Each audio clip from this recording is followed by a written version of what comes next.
Mystic Men. Kimo, Joe and Daniel Lim. 5 friends adore us like we do with Thomas and the Mystic Men. We are the Mystic Men. Kimo, Joe and Daniel Lim. Fucking up the airways all the way to Norway on the Mystic Men. Sweet science, that was the model. But then we watched Lawler and McDonald. Life was pretty good, but we were missing something. Then along comes a kid from a place called Crumlin. Brimage, Seaver, Max and Eddie, Jose, MSG and Adali are the Mystic Men. Kimo, Joe and Daniel Lim. Putting on Bar and Spiegel, that's fucking illegal, and the Mystic Men. We are the Mystic Men. Kimo, Joe and Daniel Lim. Edmund self-improvement, more head movement, and the Mystic Men.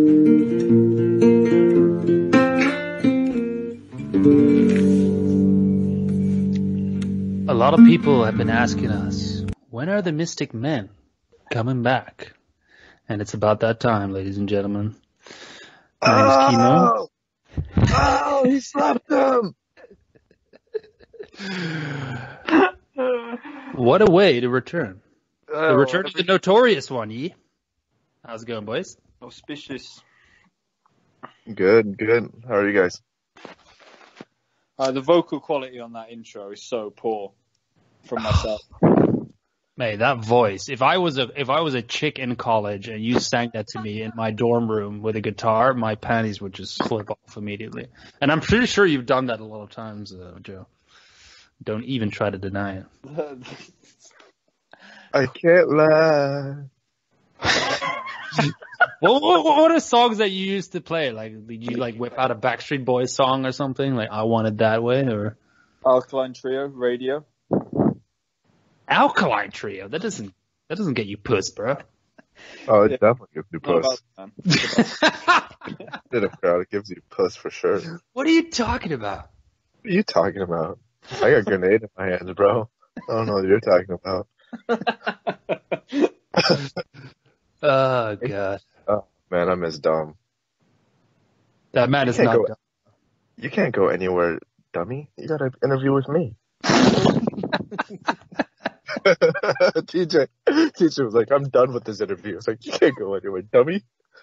The Dom. Rest Team Alpha Male, man. Where is Dom? Dom's out, isn't he? Oh, he's training. Oh, he's out. He's back training. Oh. Yeah, I think he's coming back soon. But... Let me just pull up his Sherdog.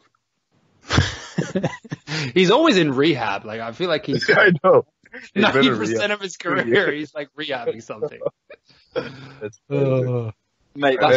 Mate, he ain't fought since 2016. It's nuts. That's crazy, actually. Yeah. I mean, talking about fall playoffs, people are shitting on Connor for not fighting, but Dom hasn't fought in almost 4 years now. Cruz, he's still 34, you know. He's still got a couple of fights in him. Yeah. If he stays healthy. But, you know, he realized it wasn't about the belt, so he's happy. Yeah. Fair play to him. I don't know, man. I still would like to see him again in the ring. I mean, maybe against TJ when he comes back from his suspension, which I assume isn't too long anymore. What is it, like maybe 5-6 months? I don't really know at the top of my head. I don't understand. I'd still watch the Cruz Garbrandt rematch. I think stylistically that doesn't favor him very much. Yeah, I wouldn't, just because Garbrandt has absolutely outclassed him. Yeah, but Garbrandt's regressed, doesn't he? I don't know if he's regressed. I just think he just fought stylistically bad opponents for him. Yeah. Yeah, and you need to be able to punch to put him away. Like, if you can hurt Garbrandt, then you're gold. But Cruz couldn't fucking hurt anybody, right? Yeah. So that's why it just doesn't favor him. When he fights. It feels good, guys. It feels natural again, just to talk shit a little bit about MMA. It has been so long. I honestly don't remember the last show. Not MMA, just everything. Yeah, boxing too, man. We were gonna do a coalition too soon for all the hungry fans listening in. Yeah, our 5 listeners on Mixler. Yeah, exactly. Just to quickly mention what we're going to do. Obviously, we're going to talk about the big fight that's happening this weekend. And as usual, we have like a fucking laundry list of scraps that we haven't covered over the last, year? So maybe we can pick and choose a few afterwards to talk about what our thoughts were. And then maybe we can look forward a little bit as well to a couple of matchups that are coming up. So, Lim, I want to start with you, man. Like you've been a little bit off the McGregor wagon with all the shit that happened in the past. Yeah. And it's actually still quite recent. So I'm quite surprised that people are acting like this is some sort of reborn new man, you know? When, for example, that drunken fucking punch incident happened only 6 months ago. What are your thoughts going into this fight about Conor? Weird. It's weird. Like, I know we were talking before the show. I'm not really all that hyped about the fight either, but I mean, once you're so invested in a fighter or athlete like I was with Conor when he came up, you just can't forget about that person ever. It's like your first taste of puss. You know, I remember I had my first taste of puss. It was at my mom's restaurant with this girl that was not a good influence on my life, and I'll never forget her. And that's the same way I feel about Conor McGregor. He's done some really not even like awful shit in the sense that the crimes or whatever were heinous, but they were just stupid shit, like stuff that like a cocaine addict would do. You know, punching the old dude in the bar, fucking going to Miami acting like a douchebag, breaking somebody's phone, the whole like allegation of him potentially molesting or raping some chick at a hotel in Ireland. I don't know. It's just too much shit to keep track of. And for me, what's more annoying is just how he refuses to give Khabib credit for completely dominating his ass. You know, he talks about the fight as if it was some close contest when it really wasn't.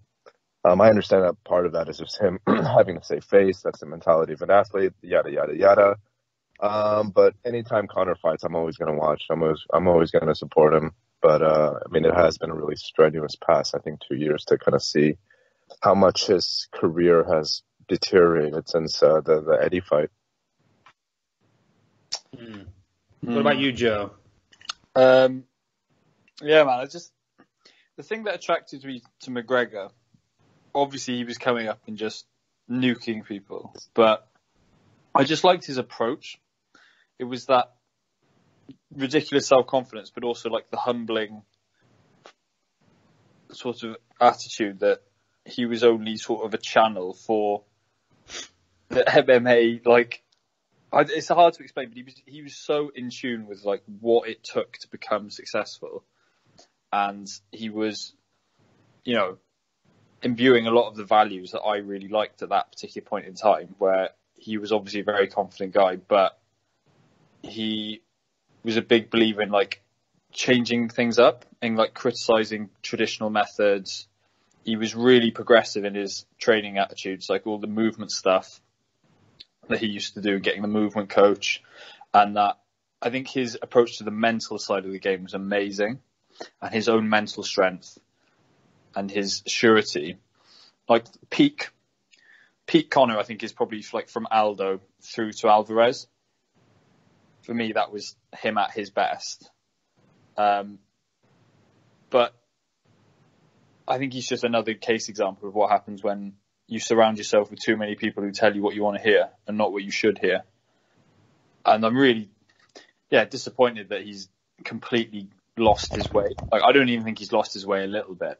I don't know if he's coming out of the other side of it, but the hitting the guy in the bar was one thing, but then the sexual assault allegations, to me, that's like, you know, he was like such an icon for monogamy with his relationship with Dee back in the day. And it's like, he's just pissed. He's pissing all over that. He's potentially done some really fucked up things. I mean, there's that thing about him trying to pay one of his alleged victims a payoff to get rid of her. You know, that wasn't the McGregor that I fucking used to idolize. This is a very different guy. And, you know, that's just his journey, and he's had to deal with a lot of things. But I don't know, man. I just think he's completely lost his way. He's lost his head. The fame's gone to his head. He's lost what made him successful in the first place. And I think he's now going back over the same sort of ground of, you know, I'm going to remind everyone what I'm about. But the best thing about Conor was that he always was doing new things. He was always changing the game. He was reinventing the game. And I think he's just now peddling out the same sort of stuff. And I think fans are getting a bit old of it, a bit tired. I think fans think this is the shtick now. And we've had this shtick since sort of like 2015, 2016. And it's all well and good when you're winning, but you turn into a really shitty human being on the outside as well, on the outside world. And there'll always be the Conor diehards who will just love him no matter what. But for me, seeing guys like Cormier and even Cruz to an extent, where you think genuinely they're good guys outside of the sport, that kind of makes me like them even more as fighters. And I think it's gone the other way with McGregor, where you can't not respect his athletic achievements, but John Jones too. Yeah. John Jones is a great example as well. For me, they're in the same category now, where questionable human beings at the moment, but, you know, incredible athletes that achieved a lot in the sport. So, you know, I treat him the same way that I treat John Jones. So I'm like, yeah, I respect him, but, you know, I don't think he's that good a bloke anymore. But if I can just jump in there, for me, the key difference between John Jones and McGregor is that John keeps winning, right? And if you keep on winning, and you keep on performing at the highest level, and you're this pound for pound level guy, it almost becomes appealing to be a jackass, if that makes sense, right? So you see it with John Jones, like people have actually come almost full circle around him, right? And then now he's just kind of being himself. He doesn't really pull the Christian card anymore that much. And people are just like, okay, this guy is just a dick, but he's an incredible fighter, so I'm going to tune in, you know? But with McGregor, he's always kind of jumped around on that red line a little bit. You know, he goes over it, then he goes back, then he's humble again after the fight. Then he goes over it, then he's back again. For example, with Khabib, he went way over it, and he obviously went over it in his personal life as well. But then you add to that when you stop winning and you stop performing like you used to, that's when all that shit becomes old real quick, right? Yeah, I think with McGregor as well, it's always he has to go to the next level. So the stuff he was doing with Aldo, that doesn't fly, like that doesn't grab enough people's attention. So he had to do what he did with Khabib, which is like actually like the stuff in MSG and the insults about his religion. He felt that he had to go there to keep the image of this McGregor who does all these new things and he says whatever he wants. It just has to get more and more extreme. It's a bit like these fucking reality shows now. Like 20 years ago, or 10 years ago, it was Jersey Shore. Well, now they're even more obscene and even more extreme because we get sensitized to that. But do you think, because for me as an outsider, I don't know the ins and outs because I'm not there, but for me as an outsider, the Khabib thing seemed and still is personal. It doesn't sound to me like that, even though he kind of, you know, maybe have said that in the ring, it's just business. I don't feel it's just business with this guy. I feel like there was some genuine animosity, and there still is. That's why he refuses, out of his hatred for the guy, to like give him credit, right? Like with Diaz, you could always tell that McGregor kind of liked him. So when he got beat, he was humble in defeat, right? Even when he was like trolling him during press conferences, he never really went super low, you know, Cholo gangster from the hood or whatever. That was it. But like he never really went fucking low. He never insulted his family or anything like that. But I don't. What was the beef? Where did it start? It all started with Artem, didn't it? It was the GOAT. Yeah. But like, I don't understand how you can hate someone so much for what he did to Artem. It doesn't logically make sense. Like, if they were both from Ireland or he was from the UK or something like that. But McGregor and Khabib have nothing that they could potentially argue about apart from what happened to Artem.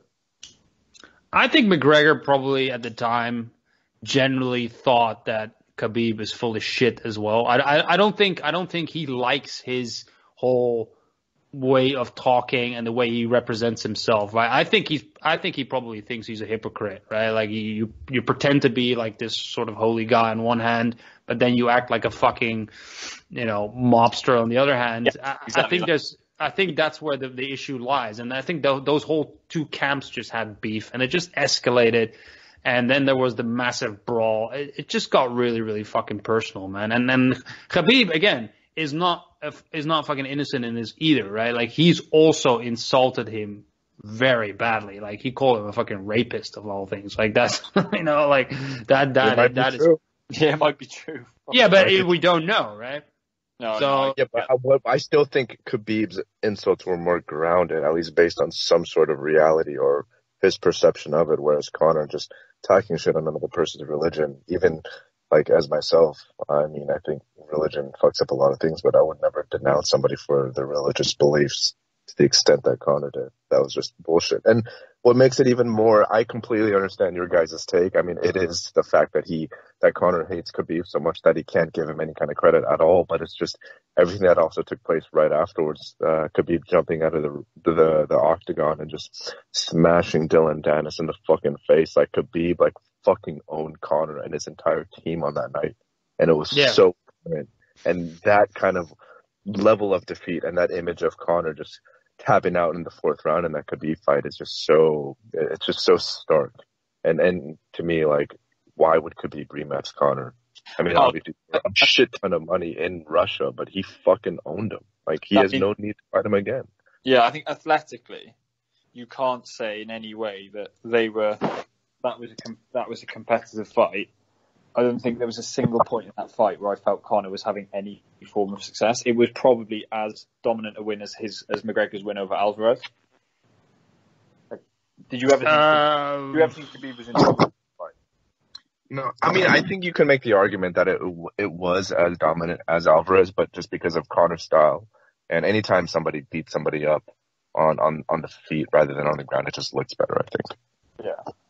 Yeah, you're probably right. I mean, look, I was very disappointed in that night, but for me, like, during the entire build-up of the Khabib fight, something just seemed off. Like, he was to me, he was a fucking raging lunatic as well at the press conferences. It wasn't smart anymore. It was just insane and just raging, and I don't know. He just seemed completely fucking loose. You know what I mean? And I don't mean loose in the good way. I mean just mentally, he was just in a different fucking planet, man. I don't know. Like, he just seemed very loud and aggressive and out of control. And one thing I do believe that he says in the interviews nowadays is that he was on the booze a lot. Like, I do believe that. That like you said, and there might have been some sniff as well involved. Like, he just seemed like he was out of control. And I think if you think of it, objectively, like, he probably could have prepared better for that fight in terms of taking care of his health. Now, stylistically, it's still a fucking nightmare for him,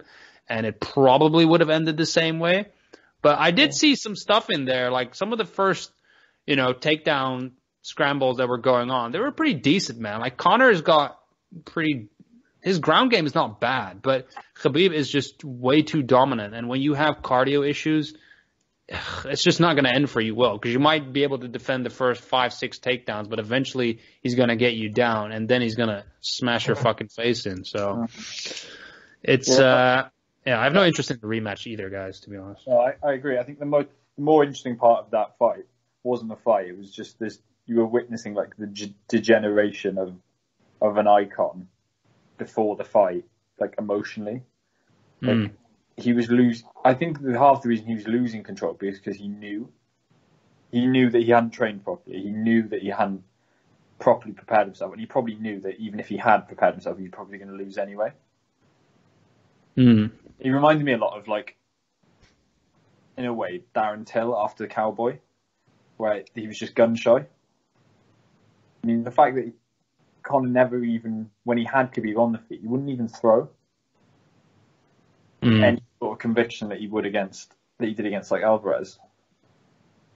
I think I'll agree with you halfway. I think Connor's the kind of person where he thinks he can beat anybody. I think if he got his ass beat by Khabib 9 times on the 10th fight, he would think he would beat him.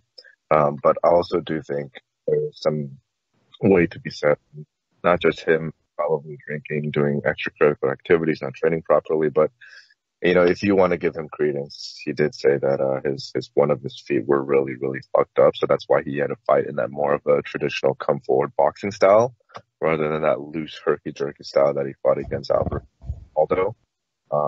I think there is something to be said about that. I don't think that was Connor's like optimal striking style, and I don't think it's a striking style moving forward. I probably think he had some kind of injury in that fight. So I think a Khabib fight would be competitive if we were to fight again, but again, it's just I think I'm like 99% sure on the outcome. He just has to knock him out. That's the problem, right? The blueprint for Conor on his own success is there. You gotta perform in the first couple of rounds. Otherwise, he's pretty much done for, man. Like he's only had against, even in the Diaz fight, like it was razor close, man. Well, they should have stopped it in the fourth. Like they should have stopped. Like you could easily see a stoppage at the end of that round. Of which fight? In the fourth round. Sorry, guys, you got cut off for the second. Of which fight? I think Diaz 2. I can't remember if it was the third round or the fourth round. I think it was the fourth. I think it was the fourth. Like you could easily have seen the stoppage there for Diaz. Like it was amazing that they let that go on.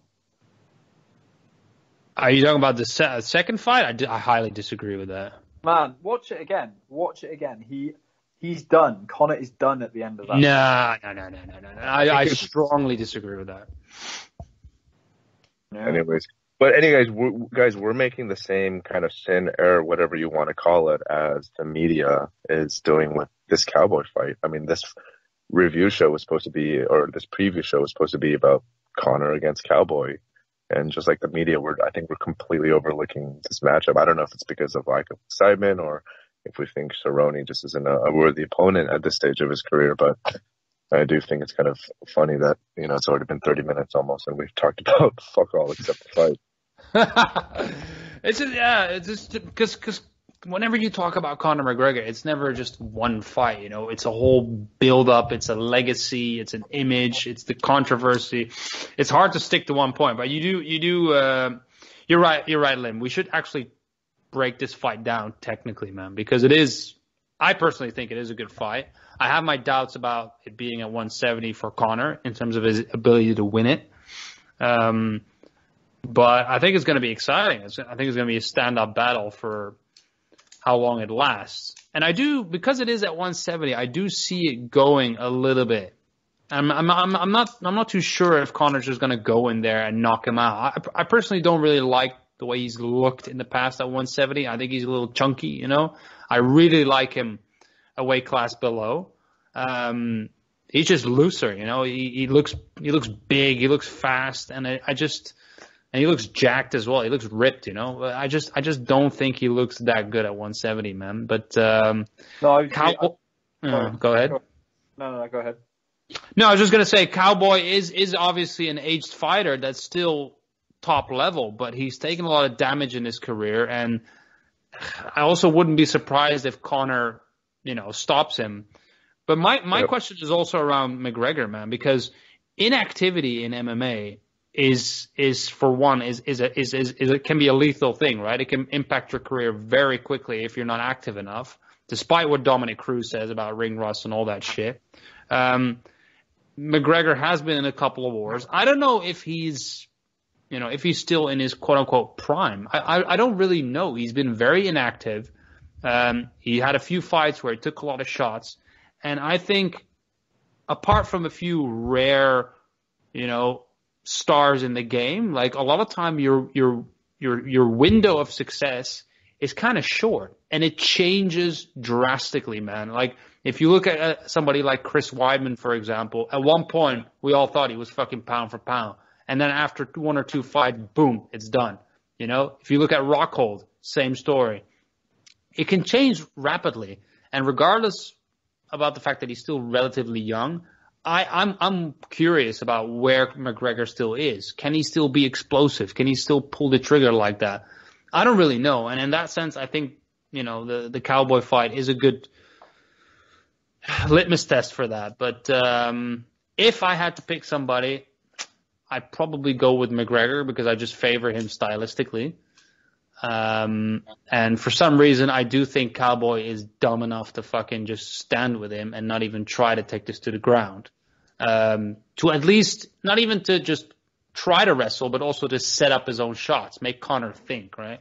I don't really trust Cowboy in big fights as well for obvious reasons. So, yeah, I'm thinking McGregor. I just don't know if he's going to stop him, man. Maybe by decision and gets dropped a couple of times.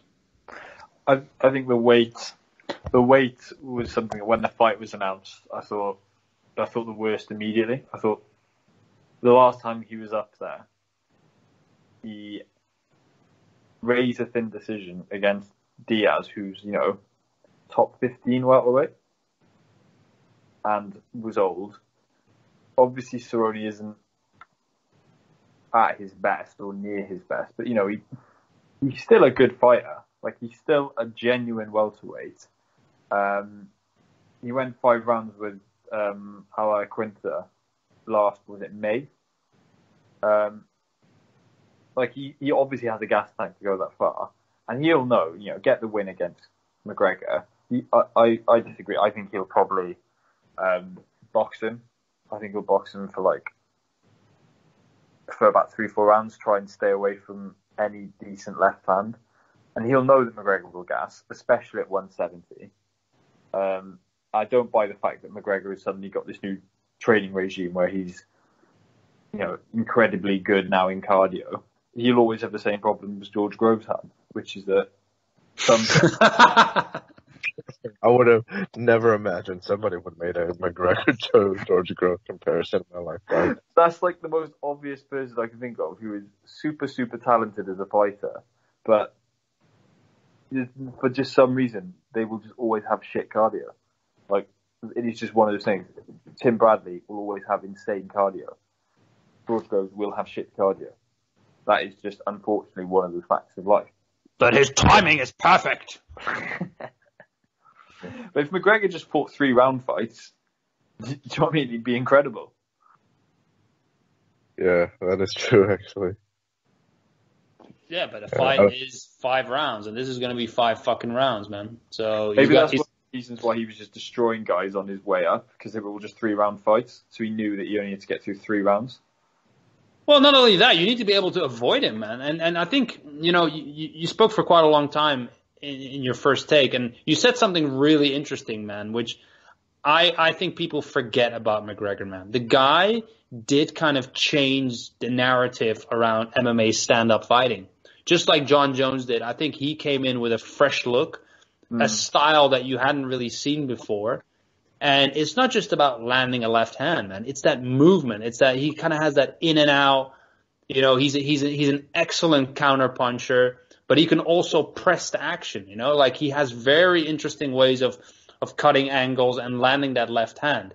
He mixes it up with these kicks. Not a lot of people do that, man. You look at the way he was breaking down Chad Mendes as well. There's a lot of different things that he does.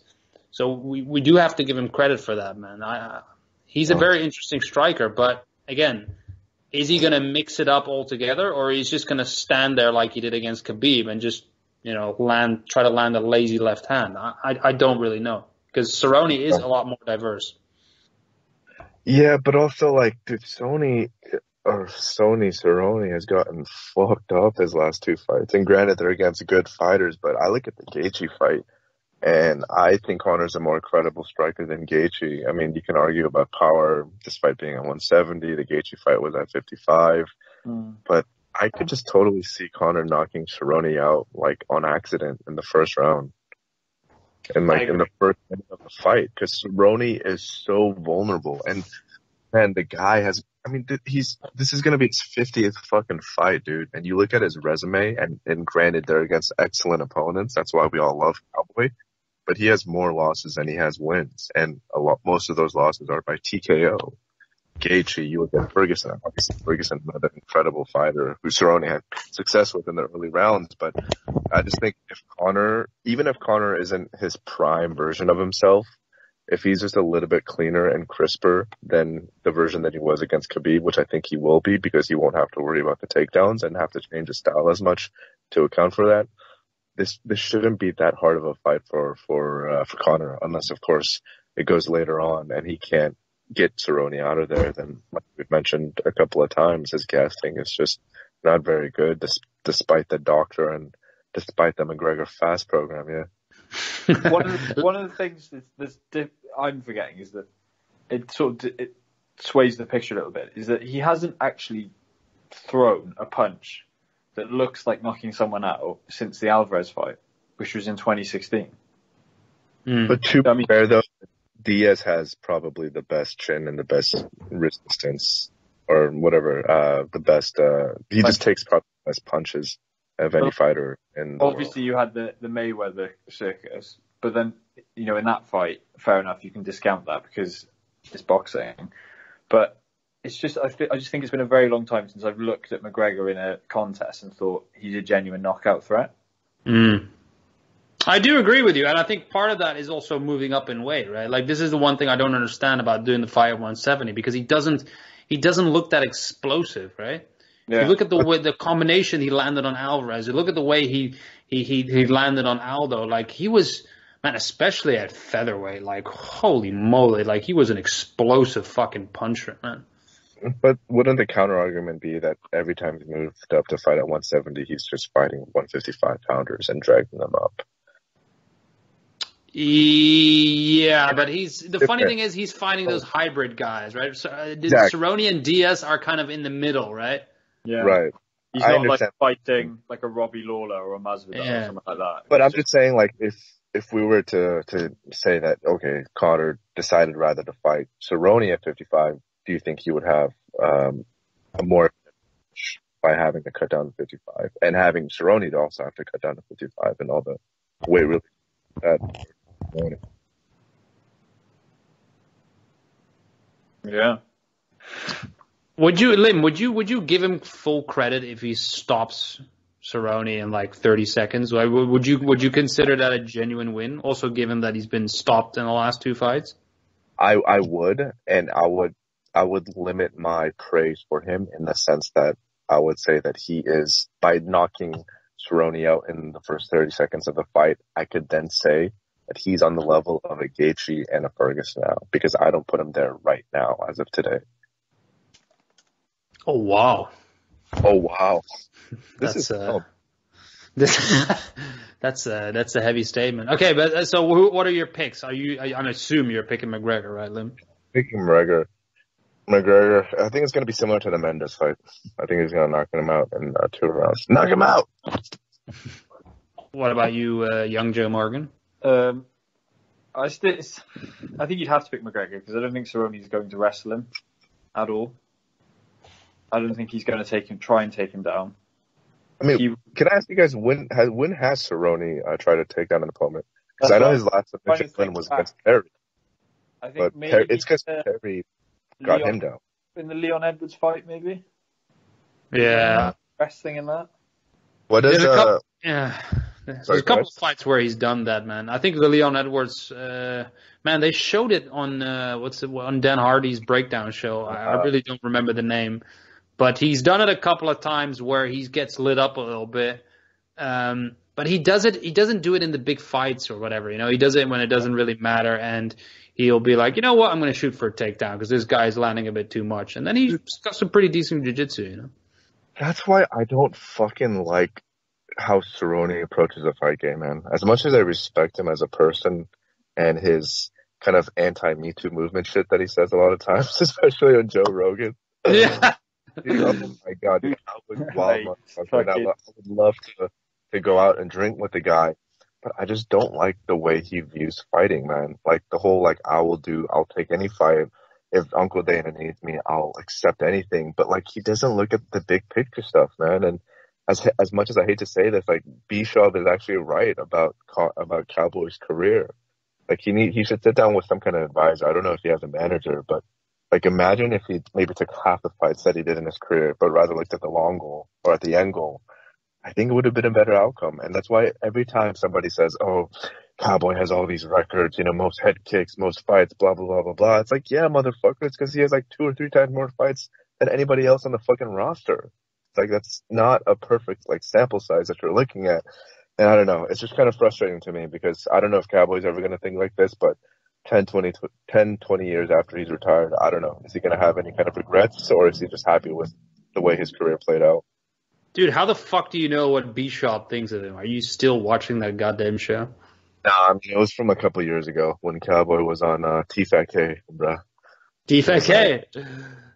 Anyways, sorry for that aside. But yeah, like I said, I got Conor by a knockout in a round or two. So could be a fun chat because I don't know who else is fighting on the card. Yeah, I don't really give a fuck about what else is happening on the card. But let's say that, McGregor knocks him out in the first round, takes very little damage. What would you like to see next for him? Because he's talking about the McGregor season, yeah?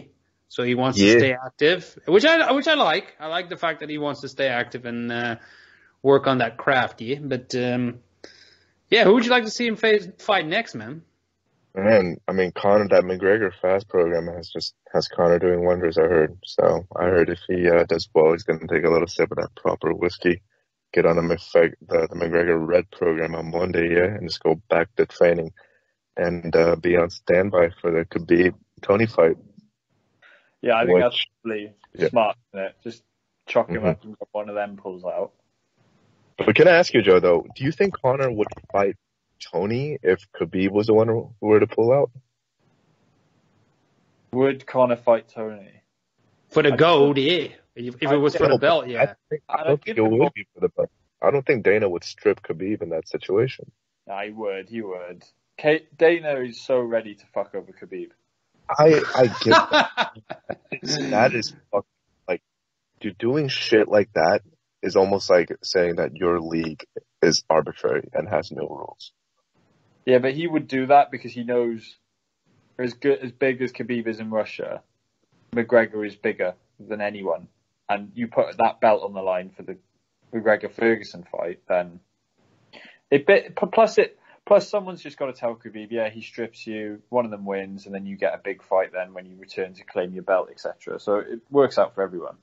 You know, Khabib is not like that. He's not that kind of cat, man. Which is why I respect Khabib so much.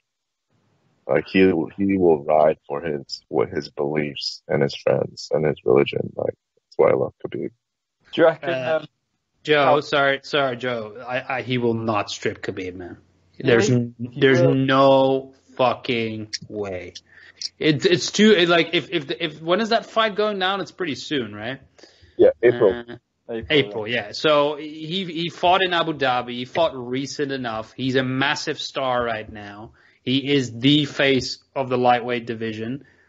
There's no fucking way he's going to strip him. The most thing that Dana can pull at this point without completely, like fucking shooting himself in the foot is maybe create an interim belt. That's the most that they can do, mate. Trust me. He cannot strip this guy.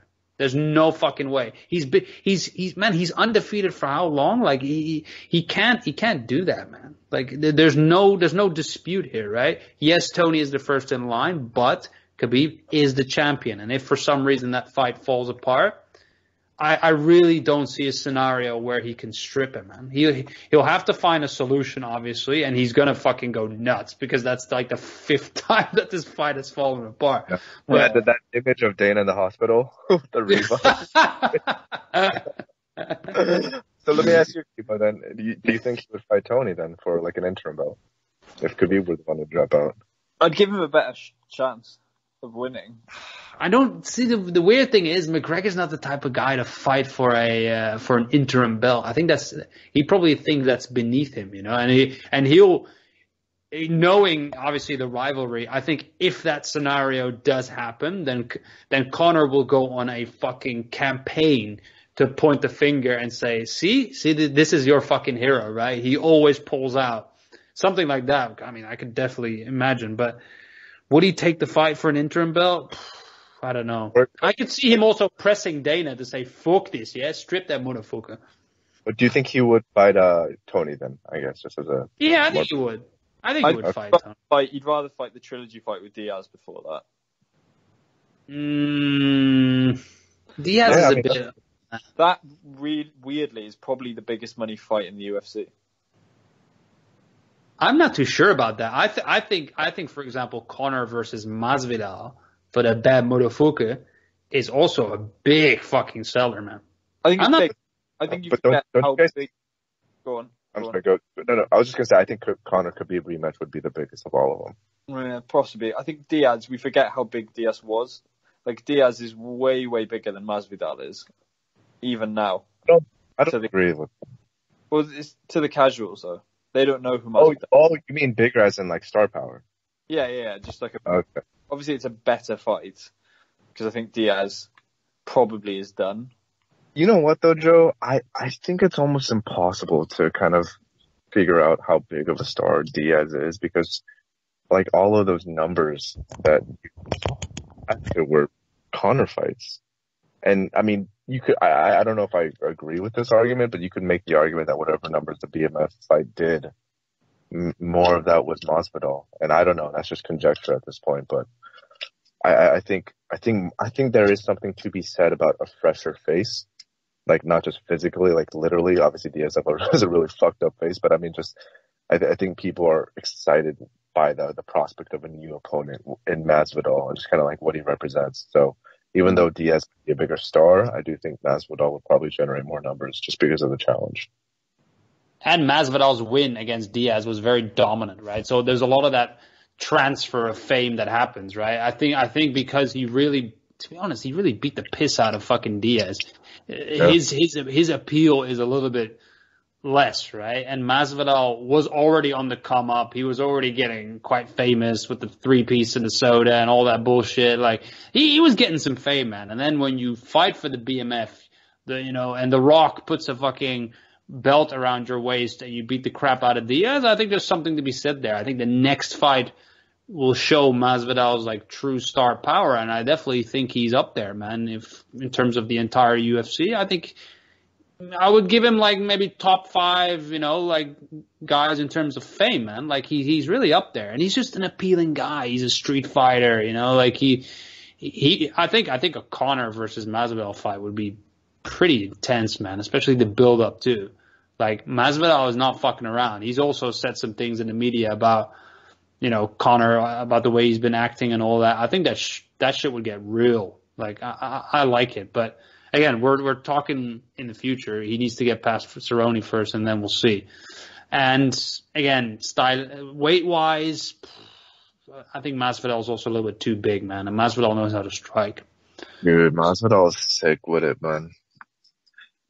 I mean, even against Diaz, that Diaz fight, he was so outmatched, but man, like just his arsenal and striking is fucking beautiful, man. Yeah. Masvidal knows how to sit down on his punches. He's diverse. He's got punches. He's got kicks. He's got everything, man. Like he's. You know what I really like about Masvidal? I like his fucking body kick, man. Like he throws a nice little. When he was exchanging with Darren Till kicks as well, like you could see, like, well, hang on, this guy fucking knows what he's doing. Yeah, his body punches too, man. Holy shit. He was digging on them. Darren Till. We need to talk about him as well. Yeah. But yeah, boys, is there anything you want to add about this whole McGregor circus that's about to kick off? I'm pretty much okay with it. I'm glad to see Conor back. And I think we're going to get a good fight. Let's just see where he goes. Let's see how, if he's done or if he's back. All right, sweet.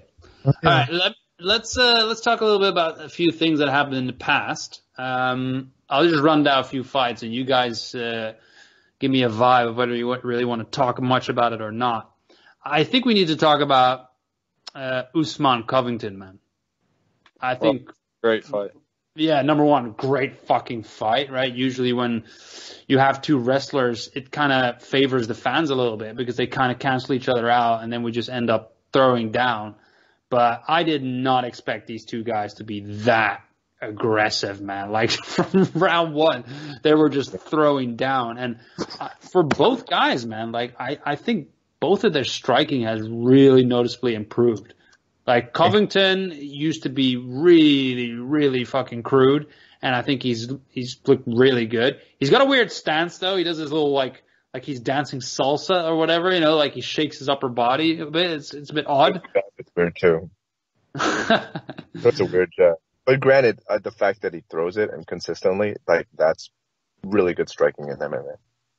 Yeah, and like you said, he's consistent, right? He keeps the activity up. Usman had really, really nice, rangy, straight punches. You gotta call Usman Marty fake news, man. Come on. Marty from, what is it, Nebraska?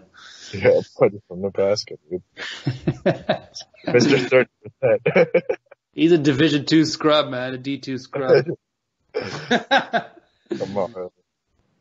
But I was impressed. Honestly, I've seen other fights with Usman where he just bores the fuck out of me and he just presses guys against the cage and does this sort of Randy Couture style, you know, where he just wears dudes down. And yeah, he's physically strong, but I never really was entertained by any of his fights. But I've noticed, man, he throws lately. He throws a crisp jab and a crisp straight right hand, man. It's really, really nice and straight. I thought he was fantastic. Henry Hoof did a really good job with him. I knew you were going to say that. But he's a guy that's like, he has all the basic ingredients to be a champion because his gas tank is incredible. Like, he will fight the same fight for 5 minutes each round for 5 rounds. So all you have to do, I think, as a trainer is sort out his fundamentals and his striking because you know he's always going to be doing whatever you're telling him to do for 25 minutes in a fight. Yeah, but I think also like talent-wise, and some things you just can't teach, right? I think some people will become a fantastic striker also by their natural talent, and other people just won't. Like, for example, Damian Maia or Ben Askren, especially Damian Maia, has been striking much longer than Usman, right? I mean, this guy's a veteran of the game, and he's been trained by the fucking best, but his punches never look good. Like, his punches never look nice and straight, crisp, with the right torque from the hips and the shoulder. It just doesn't.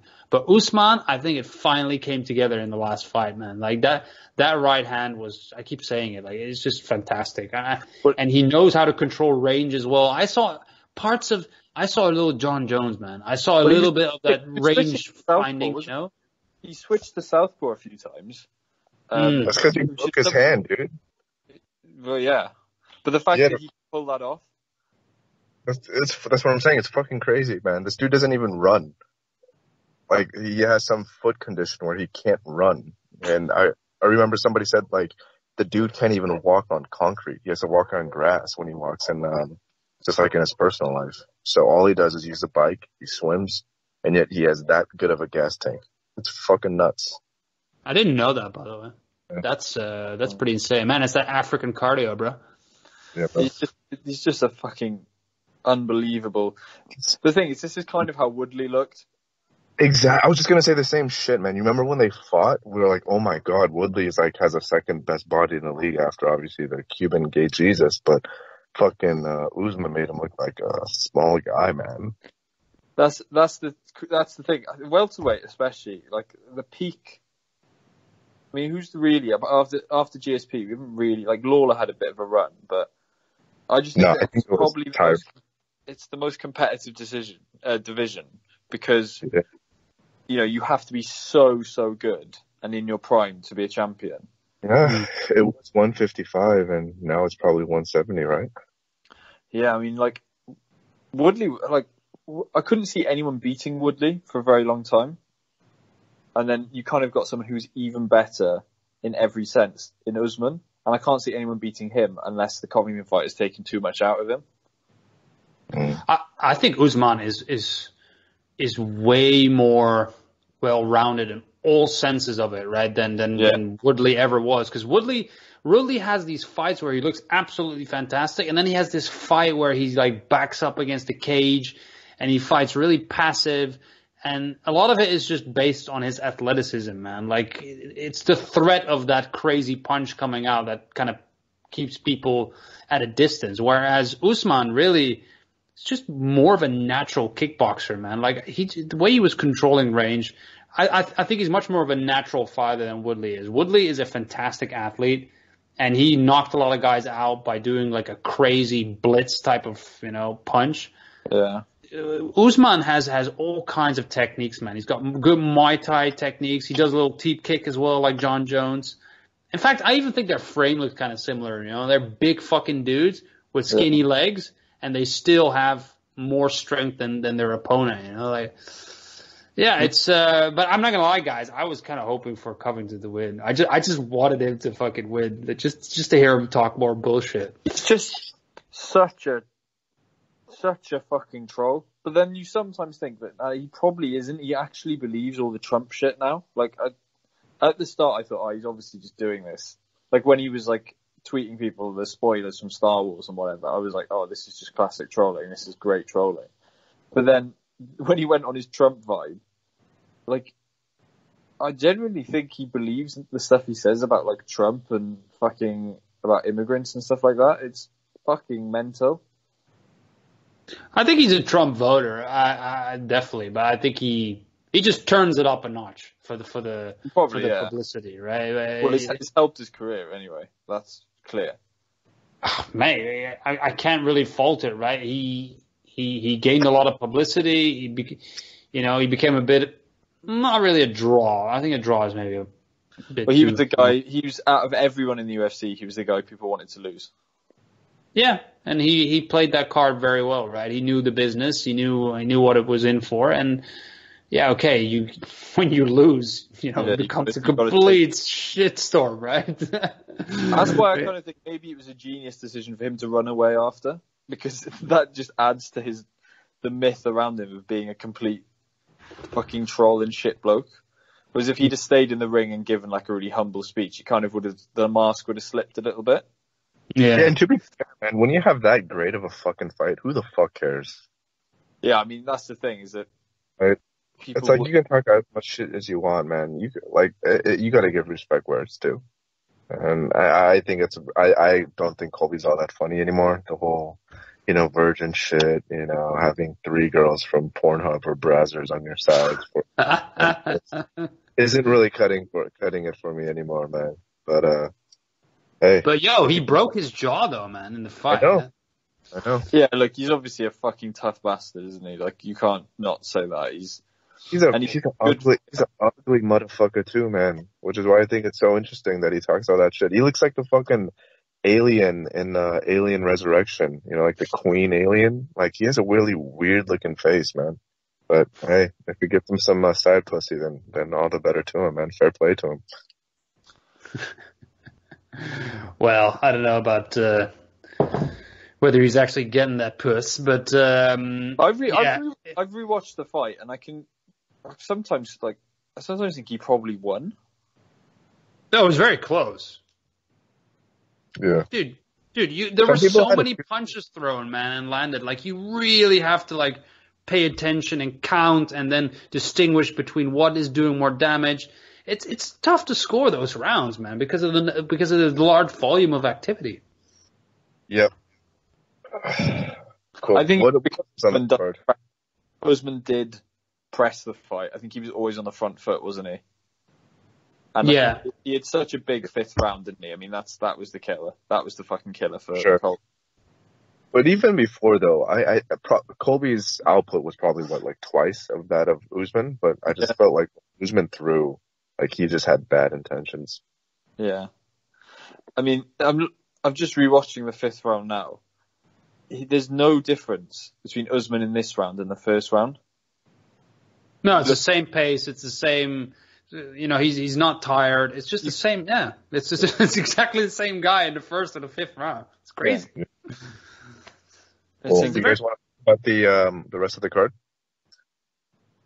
What else was on that card, man? I didn't really note down any other notable fights for this. Holloway, Volkanovski. I'll just say quick. I'm actually not that big of a fan of Max. Like, I respect the guy a lot, but You think he's a retard? I think he's really dumb. But yeah, Volkanovski, dude, that gym in general, like, holy shit. I They got love some Volkanovski. killers. I love I mean, everything about that guy. the thing is, I don't know much about him because he seems to have a really bland personality. I just But saw him say that thing to Colby about being a nerd or a virgin is cool. yeah, that was fun. He's like, I there's fuck- nothing wrong with being a nerd or a virgin, right? Really cool, man. Dude, he's so good.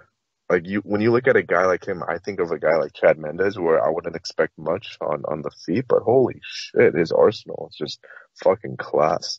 And that gym is just doing great things, man. I do mean, they're think obviously just being real Shit. picky. You could say that he's fought everyone at the right time. Because, he fought Mendes and Mendes is done. Aldo is very done. And really, Max, it'd be interesting to see how many more fights Max wins in his career. Because that's fair.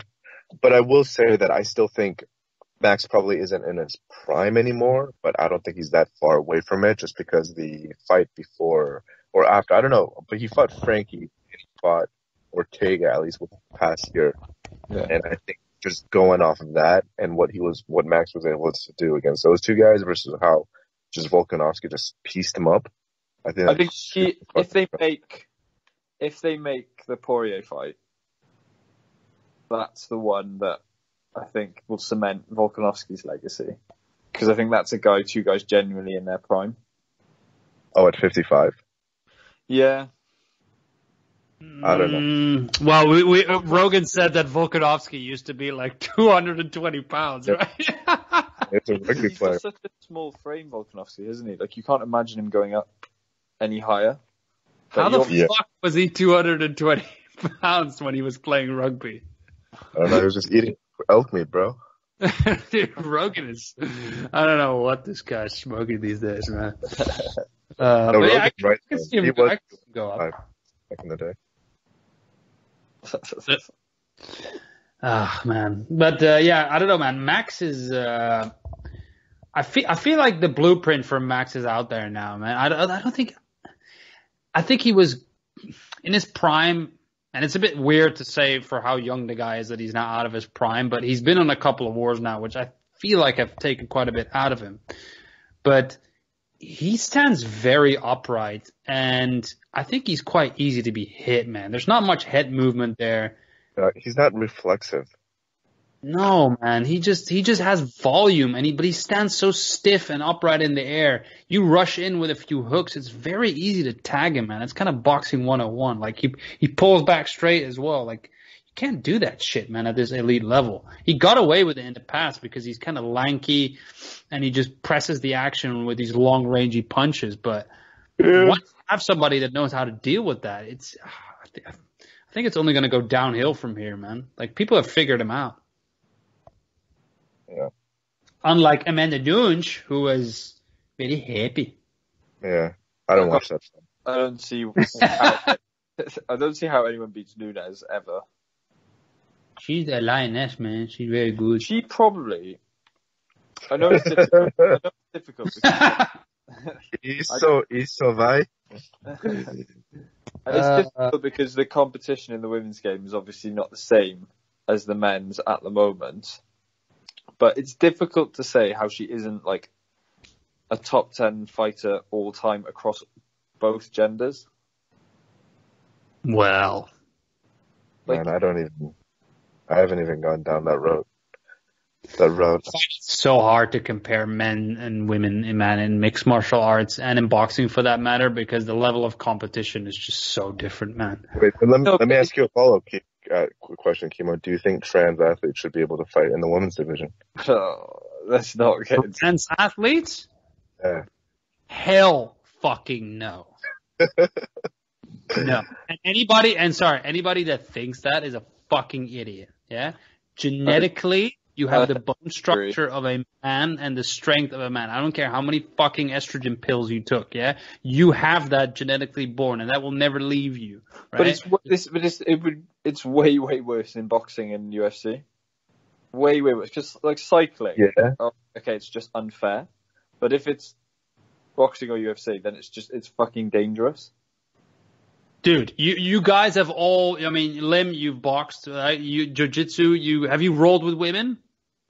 Yeah, and obviously it's just a completely different experience because. Man, I was just Even trolling. You fucking idiot. I didn't think you were gonna go down this route. I know you were trolling, but it just set me off, man, because I've been dealing with a lot of PC pussies lately, and I gotta just check their privilege. You know what I'm saying? Yeah, I got the strong woman. Exactly. I'm watching Book of Mormon next month. That's going to be fucking incredible. It's in London, isn't it? It's in Bristol. You were talking about the UFC 244. Yes, in fact, let me just check my list, man. We need to talk about 244 to BMF. We kind of touched on that a little bit already.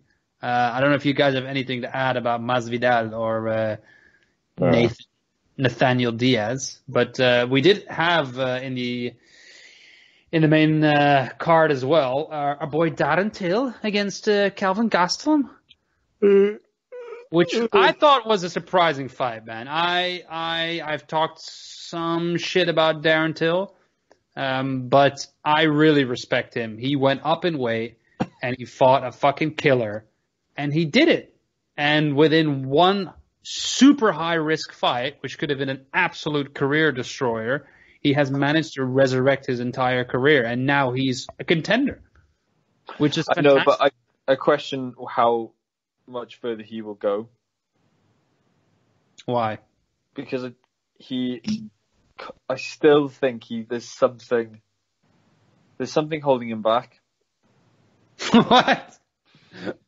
Based on what? I don't see what are the top 10 welterweight does he beat? Really? Does he get anywhere near? I mean, I think Adesanya is probably a better matchup for him than some of the other guys. But the counter argument you would make is that he just beat the guy who went life and death with Adesanya. Yeah.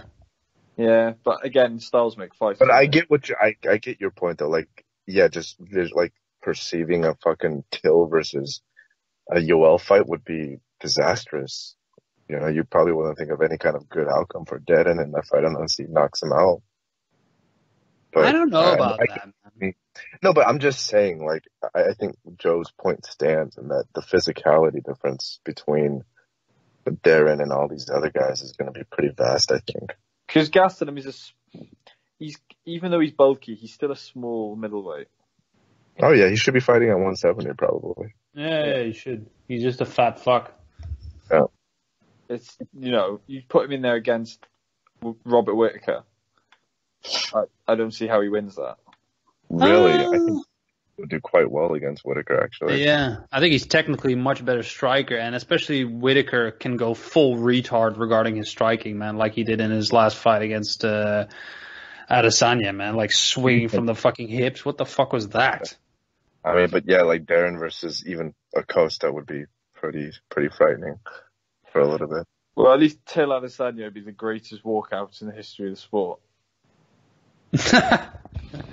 You sweet Caroline into mental fucking dance move entrance. I'm a bit more positive than you are, young Joe. I think Till again is very young.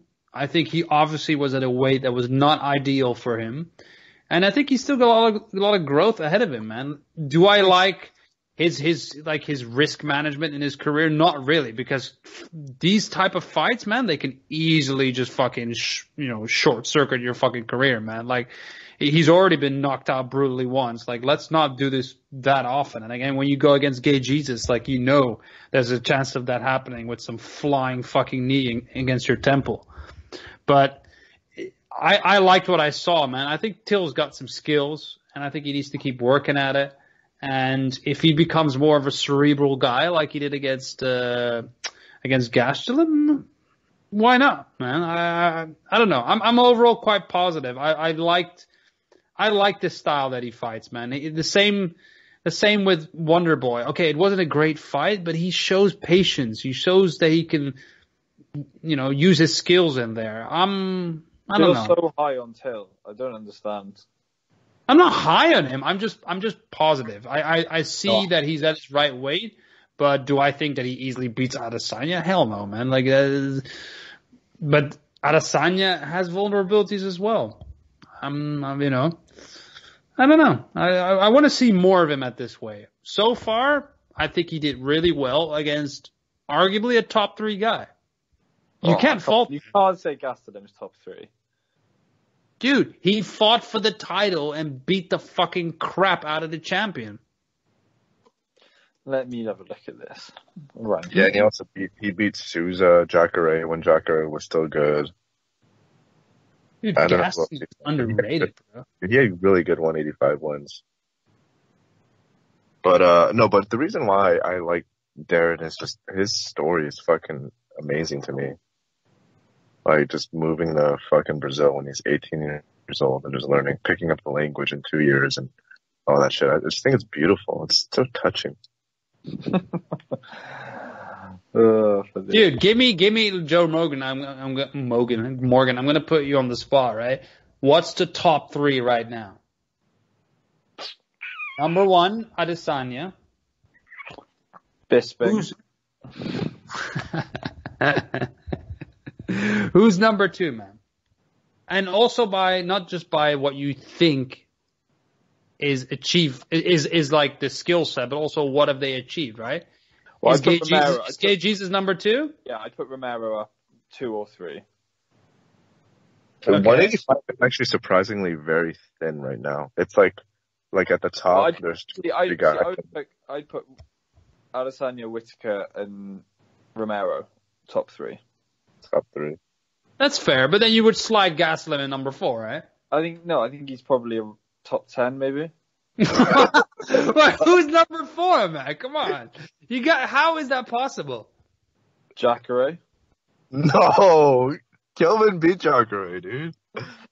Dude, Jacare is a bit on the decline, man. Come on. Yeah, didn't Jacare just get his ass beat by Jan Block? Lovato Jr. I'd put in there. Dude, beat the fucking piss out of him. I'd actually put Rafael Lovato Jr. in there. I know he's at Bellator, but he's probably not with any of them. Stop it, bro.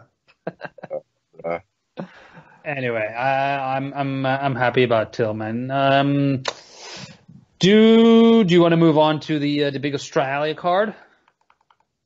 Yes. Talk about the big entrance.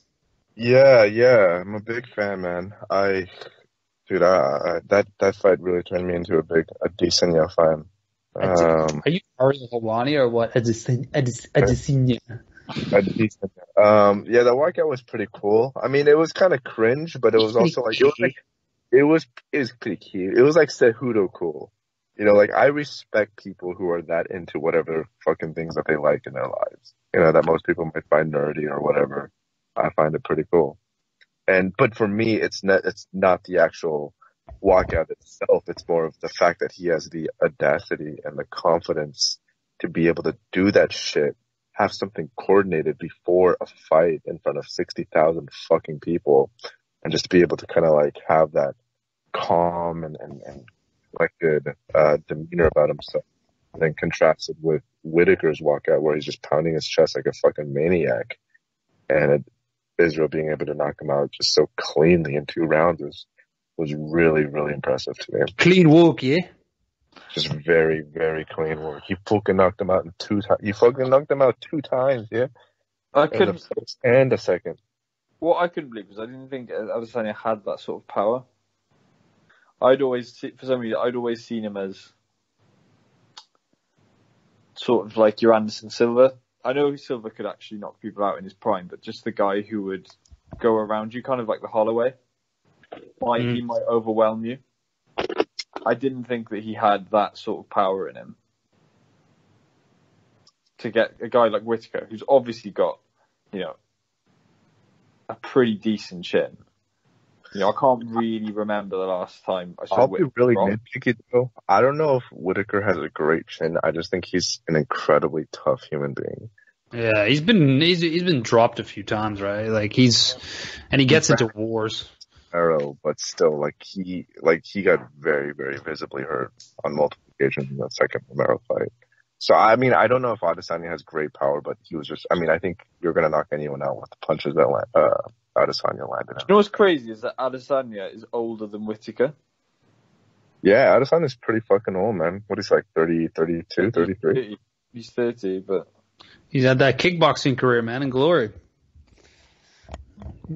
Do you think he's a better striker than Anderson Kuhn, Joe Morgan?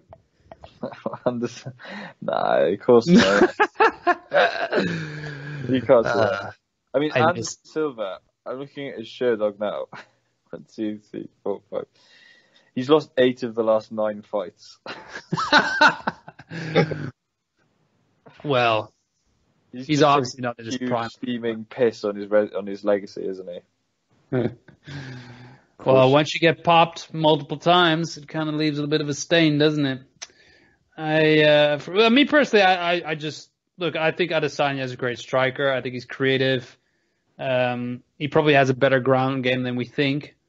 I was just really disappointed in Robert Whittaker, man. Like I expected more of him. I've said it before. He just swung from the hip and he fought like a retard. And for some reason, he thought that he could kind of do that Kelvin Gastelum type of pressure game plan, and it just wasn't the same type of execution, man. It just looked really bad for somebody who knows how to just do a little counter, step back counter like that. That's easy money, man. So good for him. I still think he's cringe though, Lim. I don't know, man. There's just something about him that just rubs me the wrong way. I love people who talk shit, but whenever he talks, there's just something that rubs me the wrong way. I don't know, man. It just doesn't hit me.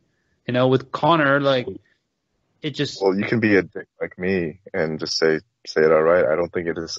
Israel really knows what he's saying half the time. Like, I think he thinks what he's saying is, like, really woke or it makes sense, but I don't really think it really makes all that much sense what he's talking about. I feel like people also are exaggerating a little bit about him. They're putting him on that sort of pedigree where he's like some sort of superstar. I don't know if he is, man. Look, the Aussies come out the fights, right? They do. Right, they love that fucking shit. So the fact that they and him and Whittaker filled up a stadium doesn't necessarily surprise me. But to call Adesanya now a new superstar like Dana calls him, I don't know, man. I don't think he has it. I don't think he has that X factor. I think he's pretending a little bit to have it, but I just don't see it. I don't see him electrifying crowds, you know. I don't see when he comes out to a press conference that people are like going fucking nuts. You know what I mean? When Ronda or Connor or hell, even a little bit of John Jones, when they come out, like people react, whether it's for good or for bad, you know, like they react. I'm not too sure if Adesanya has that X factor. I agree, but I do think he's my fighter of the year. I don't know, It's about the quality, I tell you, yeah. It is. It's about consistency, man. That's what it's about. Well, but I don't know, man. Look at what Artem did in bare knuckle boxing. He's got a bit of a shot too. Okay. You feel me? Yeah, I got you. Cool. So I'm looking at the schedule too. So that was obviously 243. Dan Hooker versus Ally Kidd on the undercard. I didn't watch that fight. So it was alright. I always like Iaquinta, man, but he's reached his ceiling a little bit as well. It's not as good as I thought he would be. Very like Tommy Coyle. Yeah, a bit like that, but still a great real estate agent. So people in Long Island, holla. Yeah. You feel me? I liked Iaquinta. Yeah, I can't even say his fucking name. I did like him. He was Raging out, wasn't he? Raging out, man. Dude, his corner is the GOAT. His corner is fucking fantastic. Like, what's your parameters for determining something as the GOAT? You just put a microphone in that corner and that's it. Like, I just can listen to those guys for hours, man. I fucking love Matt Serra. They're just terrific dudes, man. I fuck with those Long Island guys, you know what I'm saying? Shout out to Cage. Okay. So yeah, there was a bunch of fight nights in between 243 and 242, but you're such a cam, bro. I don't know if there's anything. Okay, cool. I'm just saying, man, we just have a lot of shit that we have to go through, so I don't want to fucking waste time. I'm going back in time, right? So I went to Khabib Poirier. You want to talk a little bit about that? Dude, why don't you tell us, fucking UFC #1 fan of Dubai? What was your experience like, man? It was a weird event, man. The fucking venue was odd. Like, it was almost like peak humidity and heat when they did it here. Like, it was fucking hot. What time was it, the fight? What time was the fight? I think it was around like midnight, the main event, if I remember correctly. Oh, right. So it wasn't like during the day to catch up with. It wasn't, was it? Because it was. I remember now. It was like 8 p.m. UK time, wasn't it? It was really good. Yeah, something like that. But it really was just a massive fucking tent, to be honest. It was a massive tent in the middle of the desert, right? With a metal type of construction. Honestly, if you look at the arenas, right? If you compare the AJ one in Riyadh and the one they did here in Abu Dhabi for the Khabib fight.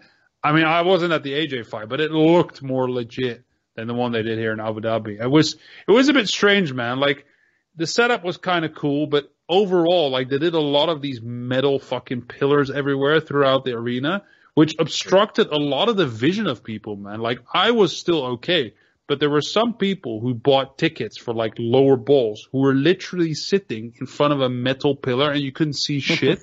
Now, I would be, and that's not just one or two people, right? That's like a whole column of seats. And I was like, man, if I paid for that fucking ticket, like $100, I would ask for my money back, man. I can't see shit. So there was something about the construction that I thought was very off. I know they've done this shit before here. That was a little bit disappointing.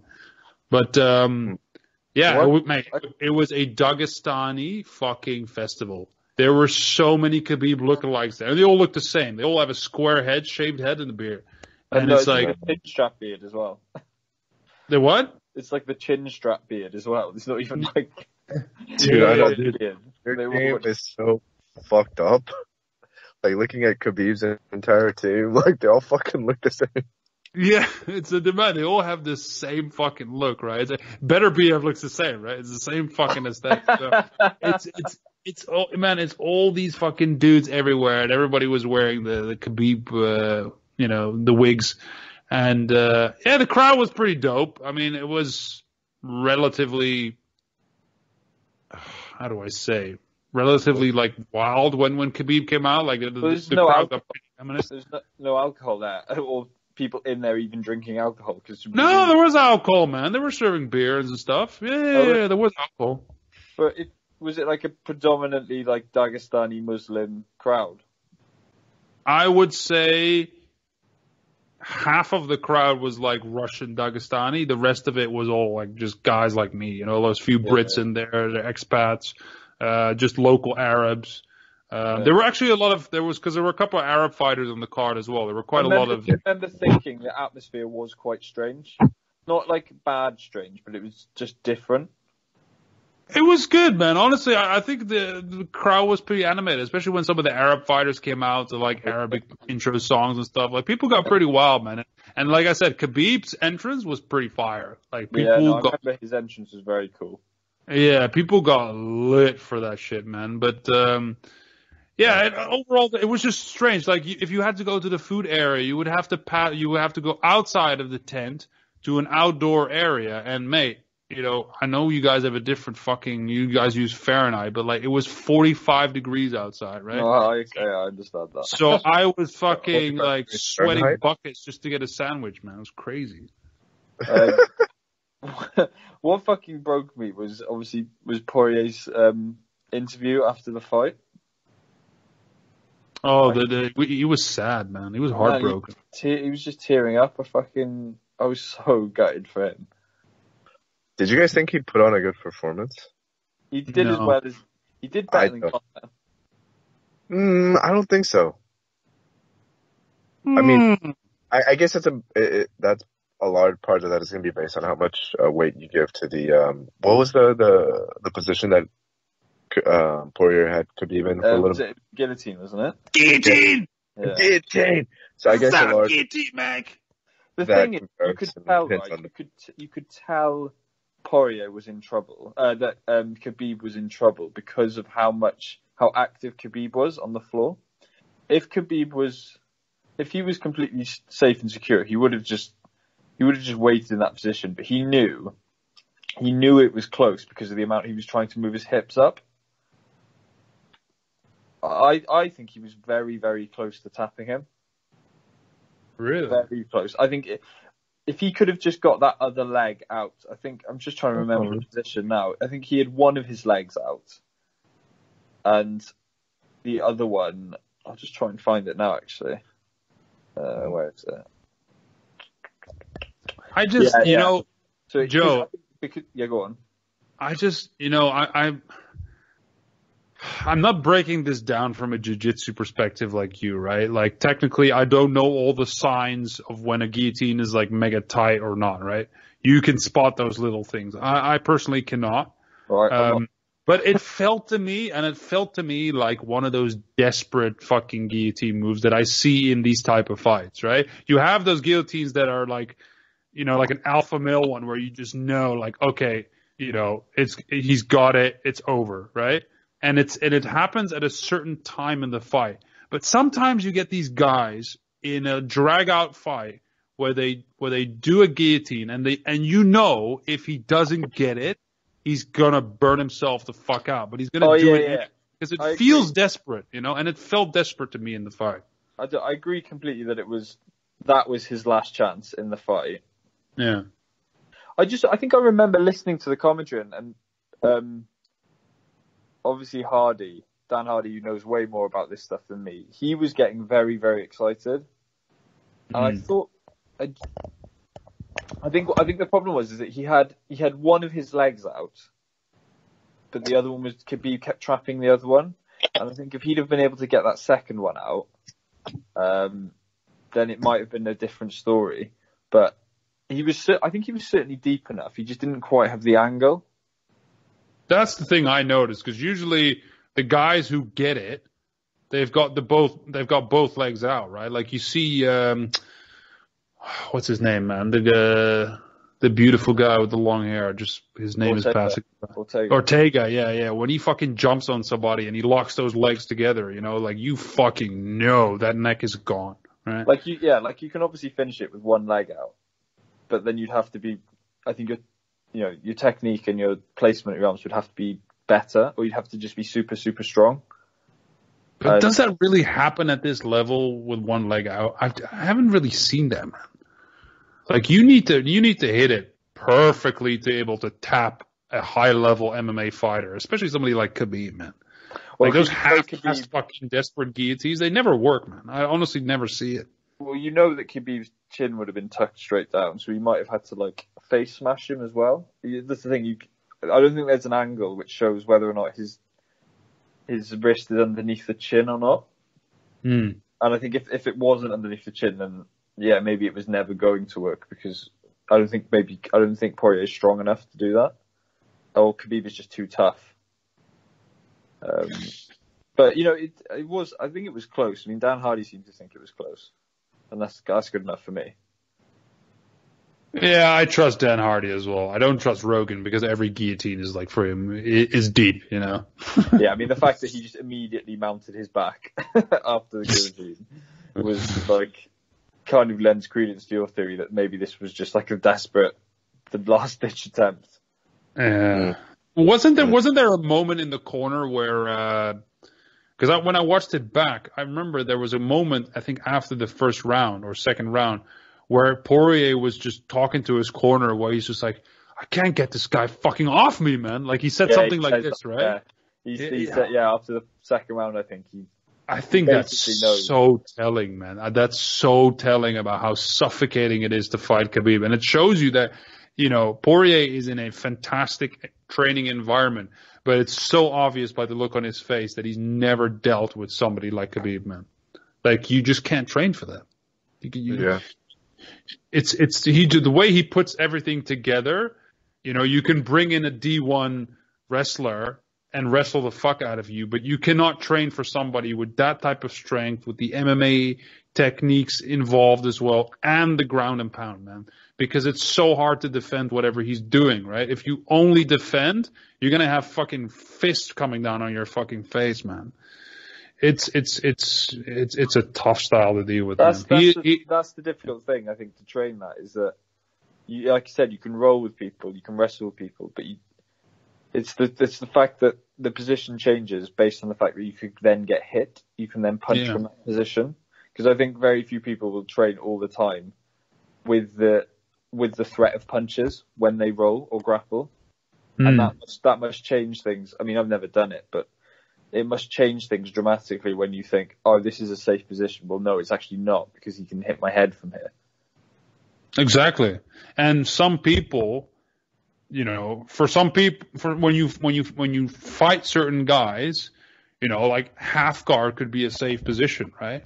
That's, for example, if you look at old school like MMA, like Randy Couture changed that, right? Half guard used to be a relatively safe position, but as soon as Randy came onto the scene, he beat the fuck out of you from half guard, right? Yeah. So, and if you go back even further, Tito Ortiz, you know, made full guard fucking unsafe, right? He just smashed you with elbows. Like, and Khabib, man, he's so diverse, man, in his grappling, dude.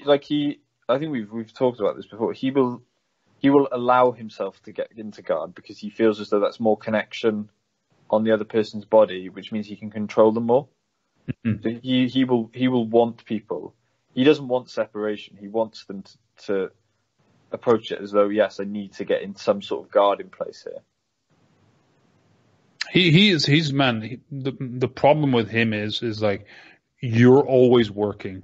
You're never ever in a moment of peace when this guy is on top of you. And if you manage to get up, for example, like I'm watching highlights right now, you see when Poirier finally managed to get back to his feet and Khabib is still pushing him up against the cage. Like, it requires so much effort to get back to your feet, and boom, from then on, grabs a single, dumps you on your ass again, and you're back to square one. And it just keeps going, man. It must be so demoralizing, man. So demoralizing. And Poirier's got good cardio, but you keep doing that to a guy, you know, the will to fight just goes out of you at one point. It's his face, I think, told the entire story of the fight. I don't think I've never looked forward to a fight other than a McGregor fight more than the Khabib Ferguson. I just hope that this fight hasn't come. Yeah, just don't get your hopes up, my friend. Do you think it's come too late for Tony? No. I think he's just not good enough. What? Bro. I don't think much has changed. I think this is a fantastic fight. It's scrambled eggs, baby. Yeah, I think so too. I think this is Khabib's crowning moment. I just meant don't get your hopes up, as in don't think the fight is going to come into fruition. That fight is cursed.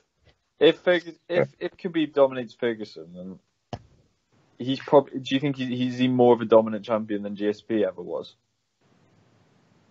You know what? I might be a bit controversial, but I'm going to say yes.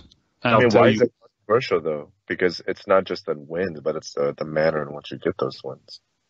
It's definitely the manner. That's point number one. And I think GSP was still fighting in the era where there was a lot of guys. Let me put it this way. GSP fought in the wrestle fuck era. Okay? He fought where there was a lot of wrestlers transitioning to MMA that got really, really far, i.e. Josh Koscheck, by having not really that many great skills, but a really powerful double leg and maybe a solid right hand, you know? But if you look at the guys, the level of skill that Khabib is fighting, I mean, look at Tony, man. If he beats Tony in a sound way, like, come on, man. Like, that is some of the most elite fucking MMA guys that we have in the scene today. They're so well-rounded. He has to watch out for so many different things when he fights Ferg. And I look at GSP's resume, and there's just a lot of guys there that are very one-dimensional, man. Josh Koscheck, John Fitch, you know, beating the shit out of a smaller BJ Penn, an old Matt Hughes. Yeah, Dan Hardy. It's great. Yeah, Dan Hardy, very one-dimensional. I mean, at the time, that was the quality that was available, right? So I'm not going to really fault him that much for it. But if I just look at how well-rounded you need to be nowadays to keep up a winning streak like this, and actually scratch that, because he's not even that well-rounded. It's just that he does one thing so incredibly dominant that nobody can fucking stop it in this era. That is very rare, man. Who can still say that, right? Yeah. You have to be well-rounded these days. And Khabib, as we saw from the Conor fight, has decent striking, but his wrestling, nobody has the solution to it. Not even close. Like, who is actually capable of making it a close fight? Ferg? Alhamdulillah, brother. Yeah, Ferg, maybe. With those elbows from the bottom and that scrambled eggs game, man. That's maybe what I ankle can't wait. Khabib. We don't know. I can't wait to see. I don't even care about the stand-up in that fight too much. And some Eddie Bravo conspiracy theories, and he's good. Dude, he's 10th planet, bro. I know he is. He's a black belt, too. You know what the thing about Ferg, what I like about this Khabib fight, is that Ferg is a crazy motherfucker. He is absolutely insane, and he's going to be there from the first fucking bell till the last fucking round, man. He's going to be in there. He'll not get tired. He'll keep fighting, and he'll keep scrambling, and he'll just never get tired. And he'll Dude, this is insane. Don't talk about the fight, man. I remember I got tickets to the fight, and fucking that was a fight where Khabib ate tiramisu before, and then the main event I had to watch was fucking the Woodley Wonderboy rematch.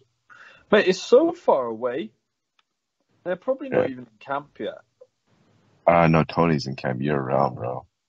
Dude, he's always in camp, bro. What do you think this is? No, they won't be in camp now. No way. I sometimes try to imitate whatever Tony Ferguson says, but it's so hectic when he talks. Like I don't even remember all the things that he says. His quotes are fucking hilarious, man. The dude is fucking insane. He's like, I love the sunglasses that he wears, man. The Oakleys, they're sweet. No, they're and then like. There's always this running joke, man. You never fuck around with a dude who wears puka shell necklaces. You know? You guys know what puka shells are? No. They're like the Hawaiian, like, rock, the little, like, rock mineral type shit that you wear on your neck. And, like, if you wear that, like, 1 out of 10 times, like, the other 9s are going to be complete dweebs. But one of them is just going to be a fucking maniac killer, and that's what Tony is. Have you not noticed that every single Tony Ferguson interview is one question followed by like a 20-minute rant? Like it's never really an interactive conversation. It's always like, "Hey Tony, how are you getting ready for this fight?" And then he almost starts attacking the interviewer. What do you think this is, man? Like this is fucking. This is chess, it ain't checkers, and then he starts talking about his unconventional trading methods and running up mountains and fucking, and he's just going off on a fucking tangent, as if anybody accused him of anything, Can you imagine dating him or living with him? Like, he's just so intense all the time. Yeah. The Oakleys are the best because he knows. I think he must know they look terrible. But he just went. Yeah, he said it in interviews. He said it. He knows everybody talks shit about it. Yeah, he wants to wear it anyway. He looks like he's in some like Michael Bay film from like the mid 2000s. Oh man, he could be in Gone in 60 Seconds as like one of the crew that carjacks all the cars. When I really realized he's fucking insane is after that ACL surgery he recovered in like 4 months, and he was sitting there like, yeah, everybody tells me it takes 8 months. I did it in 4. Now what? I'm like, what? Like, dude, you're fucking crazy, man. Like, seriously. He is absolutely nuts. He'll be doing like ultra marathons when he's 50. He's batshit crazy. I need to collect some of his quotes and have like a fucking Tony Ferguson bingo. But I like the scrambled eggs though when he's talking about he's going to beat Khabib in the scrambles. It's amazing. They're always new though. That's the good thing about Tony is he doesn't regurgitate the same things. It's like there's always something mental and new that he comes out with. He loves them elbows though, huh? He fucking loves that shit. Oh, just no standing in that fight. Just get them, start them both on the ground. Just do EBI rules. EBI. What is that? Eddie Bravo's thing where you're allowed to strike from the bottom or from the it's top? like you start them in one position and then you have to like escape or sub and then you swap them around and whoever gets the quickest wins. No, man, we need combat jiu-jitsu rules. That's Eddie Bravo's fucking league, man. You're allowed to strike, right? We're gonna see some rubber guard, are we? But by the way, for that fight, would you pick Khabib? I think so, right? Yeah, you have to pick Khabib. You'd how if Tony's going to win, how would he win? I think he would. If Tony would win, I could see him stay active, constantly fight for submissions, throw elbows from the bottom, cut up Khabib, for example, like split his forehead open, and then eventually, get it up to on the feet again and just press him like he did against RDA, just throw fucking crazy angles left and right. Decision then? He'd probably lose a decision because he's not like, in terms of, I don't know actually. Yeah, in terms of control, I think he would lose a decision because let's face it, his takedown defense is not that good. He's good from the bottom, but his defense is not that great. And I think Khabib would get him down. And eventually, if it would last for 5 rounds, Khabib's just simply been on top more, and I think he would win a decision. But I think it would be a very hard fought fight, man. Yeah, I think. So can I just say quickly? I think this is the only fight Khabib will go into where he's genuinely fearful of the other guy.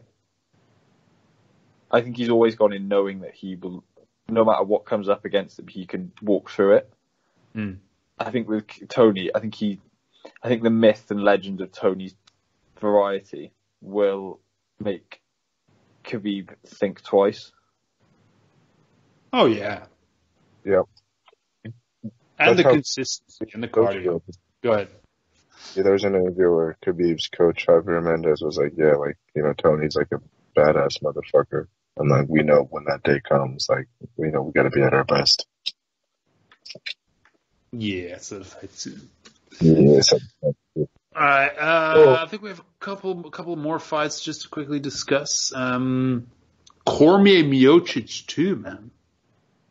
Fucking hell. Like, I love Daniel Cormier, and I've professed that love many, many fucking times on this show, but I did not see that coming. The way that Miocic just switched his game plan up, started like ripping body shots, and he fucking stopped him, and he just took it. I mean, what a performance, man. I really, really did not expect that from Miocic. I've never seen him do something like that.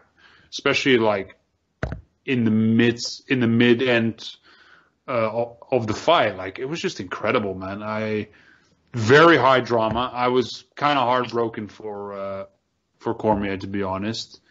But they're gonna do a trilogy, and I don't even know what's gonna happen in that fight. But it still baffles me that Cormier is fighting, man. Like he's a great commentator. I think he just needs to hang it up. I don't want to see him take more damage. He's done everything in this sport, unless he's still kind of waiting for a Jones fight. But I think he knows that if he beats Stipe, the Jones fight will be his last fight. Do you think so? Yeah, I don't think that he'll be able to walk away from the sport without fighting Jones. Oh man, his ego might not allow him to walk away, but Jones doesn't seem to want to go to heavyweight out of principle, man. I don't know what the fuck is going on. Like he doesn't want to go to heavyweight. So I don't But want to see Cormier go to light heavyweight for this. wasn't there some kind of leak where Jones tried to vouch for or vie for the Stipe fight? And then Dana just refused it. I think it's more of a Jones ego thing where Jones is such a cunt that he doesn't want to fight Cormier at heavyweight, but he's willing to fight other people at heavyweight. Yeah, he doesn't want to give Cormier that advantage, Yeah. And you're right. I mean, when you're 40, 41, 40 years old, you can't go back down to 205. It's nuts. No, and he just never really. One thing I don't like about Cormier, and even though I respect him immensely, I never really like the fact that he doesn't really live the life in terms of his diet and his discipline. You know what? I think that part of that is bullshit, man. He probably just has really bad genetics. Nah, I don't buy that. Yes, dude, there's people like that where if they don't eat perfect and they're not working on every single fucking day, they're just gonna gain weight. Yeah, but he's fat. He's like obese, man. I understand that, but some people are just genetically predisposed to being fat. Okay, if you look at, for example, if you look at younger photos of Cormier, right?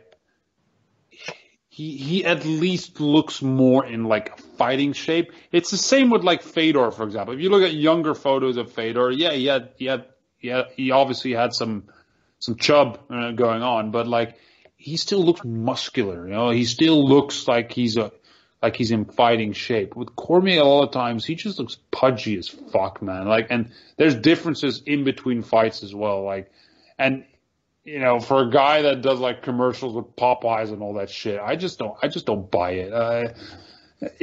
He's so goddamn talented.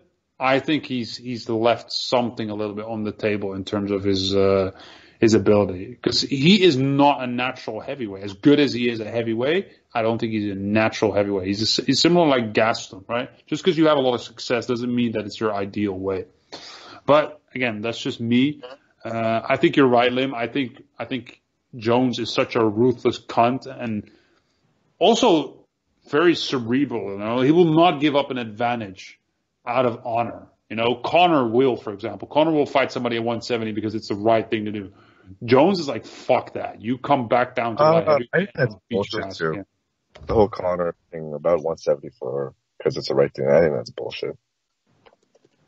Well, with Diaz, I don't think it's bullshit. He took the rematch at 170, dude.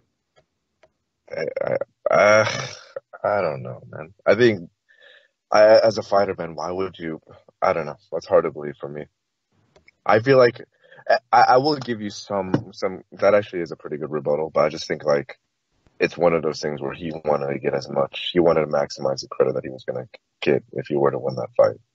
I don't know if it's necessarily like it's just out of honor or principle or whatever, but nonetheless, like this whole John Jones Cormier thing, like you're right, Kimo, he should just fucking retire because as a 40-year-old dude, you're just waiting on the outcomes of too many things that you don't have control of at this point. I mean, obviously, a win against Stipe, yeah, that's a step in the right direction. But even then, after that, like, what are you gonna do, man? Like, you're one of the best of all time. You already knocked Stipe out the first time. And dude, I don't know if you guys recall in the rematch, like he was fucking Stipe up. Yeah, he was. Like that round. I forget if it was that particular round where Stipe made the adjustment to the body shots to the round before, but the DC was fucking lighting him up, man. So I just don't think he has much to prove, dude. No, his legacy is absolutely sealed, and in my opinion, he is one of the greatest fighters ever. I can confidently say that. Yep. His resume is absolutely insane. Yeah. All right. Any other cards? What else you got, Ev? What did we talk about? Well, we're going back in time a little bit, maybe too much. We had Holloway Poirier 2, which we've never talked about, but I thought it was a great fight. Yeah. It was great, but like I think because of what we know now and the events that unfolded afterward, it's kind of like a fight that just isn't interesting because of hindsight. So yeah, for me, like that was one of the missteps of Max Holloway's career. He took a lot of damage in that fight, man. Fucking hell, like he took a lot of clean punches from Poirier, and given the weight as well, like I just don't think it was a good career move. yes, it's brave to step up and go for it and try to be great, but I don't know. I think it took a few years off of his of his career, So I don't know if you guys have anything else to comment about that, but if we're going to go more back in time, we obviously have Till Masvidal as well that happened. I think we've talked about it enough. Are there any other fights that come to mind, guys, from the past that you guys want to discuss? Maybe Korean Zombie? No? You were going to go to that, by the way, huh? Yeah, but if he fought Ortega, I was going to go if he was going to fight Ortega, but Frankie, nah, I wasn't that interested. Speaking of guys that need to retire, like Edgar, I love you, dude, but just hang it up. Another fantastic career, but there's no reason for you to still be fighting, man. Like, even though he still is kind of a top fighter, but yeah, to get stopped like that by the Korean Zombie, I think that's very telling. I think now's the time to make that decision and realize maybe I just don't have that durability anymore, man. It's kind of sad. All right, man. Any future fights? Well, we have, what do we have? We have on February 8th, we have Jones versus Reyes, man. What do you think about that? Reyes. Did I say Reyes? Yeah, I did. Right. Reyes. I have absolutely no hype for this fight whatsoever. Yeah, I don't know much about Dominic Kimo. Why is he still... He's an athlete, bro. Why is he still destroying guys at light heavyweight? What's the point? I don't know. Because of legacy, bro.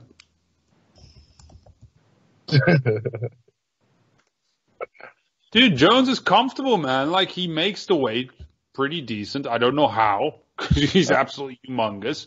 But he's, like I said, he's the type of guy that doesn't want to give up the advantage, right? So he's just staying where he needs to be. And I think he's just going to break record after record in the light heavyweight division. And maybe until a point where he thinks like, okay, now I've really, had longevity in my career. Let me do one or two fight at heavyweight to kind of seal the deal as the GOAT. That's what I see Jones doing. I don't see him having an extensive career at heavyweight. I think he knows his limits. Yeah, I agree. Do you foresee any like stylistic challenges from Reyes? I don't think so personally. He's got power, but Yeah, I mean, like John said in that press conference, it's all he has is a right hand, or at least what he's shown is just a hand. So. Yeah, he was trying to talk shit a little bit there as well. It wasn't exactly. Yeah, and what's telling about that press conference was that by John like belittling and demeaning Reyes as much as he did, he was just telling the public, "Yeah, this fight is shit. You probably shouldn't watch this fight because I'm shit." Yeah. Yeah, the schedule was pretty shit actually for the up until UFC 249, which is the huh? Yeah, there aren't that many like electrifying fights. We have like Francis Ngannou against Rozenstruik, which is not that exciting. It's probably going to be a violent knockout. Though, I mean, I'm always tuned in for the Predator. What else we got? We got Lee against Oliveira. We got Jędrzejczyk, new titties versus the Chinese Dragon. Oh, really? I didn't know that was confirmed. Mm-hmm. Dude, she's pretty good, man. The Chinese. I don't know how Jędrzejczyk makes weight with those new titties.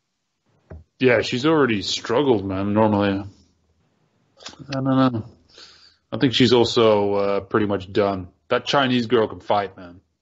She's like the up and comers, isn't she? Yeah.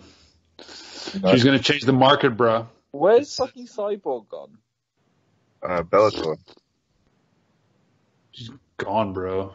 Nunes knocked her into fucking Bellator.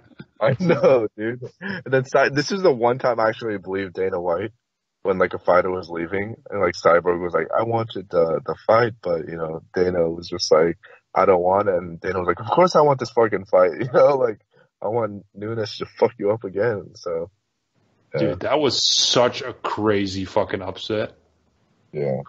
Like, she knocked her out, bro. Like, Jesus Christ. Much respect to her, man. She's great. What else we got? We got Felder versus Hooker. That's a nice little card. But there, apart from that, there's absolutely nothing on that fucking card. I can't believe Khabib is like 13, 14 weeks away. That's insane. Yeah. It's too much time, man. It's too much anxiety. Yeah, you make it like something's gonna go wrong. Yeah. Dude, we have another fight card that's like headlined by Joseph Benavidez. Fuck me, man. That is a disaster of a card. What else we got, Ev? Jones Reyes. We got Megan Levy. Yeah, but I don't know, bro. Benavidez is gonna retire, and then what? Got no money left. I don't know if Megan is gonna stay with him, bro. I'm worried about that shit. And we got Curtis Blaze versus JDS. That's okay. RDA versus Michael Chiesa, the Maverick. RD is like into like fuck all no man's land. Yeah. He's another guy that was just a killer at one point, and now he's just totally fallen off. Yeah, I don't know, man. This year's looking a bit boring, man. I don't know if we have anything else that's like not signed that's on the horizon. Adesanya versus Romero will get signed. I think that's pretty much a lock, right? Dana said that's happening. How do you see that fight playing out? I think Gay Jesus would do something? I think Gay Jesus would do some shit, man. I love you. Gay Jesus has a chin too, and like just you can't. I don't know if he's on steroids right now or not. Of course he is, bro. But I'm okay. Well, then I'm just curious, and why haven't they been able to catch him? And like it's the same thing with Acosta. Acosta been tested so many fucking times. Like, why have they not been able to get a single positive sample? Maybe it's too late, bro. Maybe he's not juicing right now, but he's taken so much fucking shit in his life. He just looks like that, right? I don't know. I'm not an expert. I don't really know, but the guy does not look natural, especially that. I'll give you that. Yeah. No, but I think it's a super dangerous fight for Adesanya, man. Because I don't think Gay Jesus is going to come in with that retard style like Whitaker is. And, with fucking Romero, just get, like you said, Adesanya has holes in his stand-up too.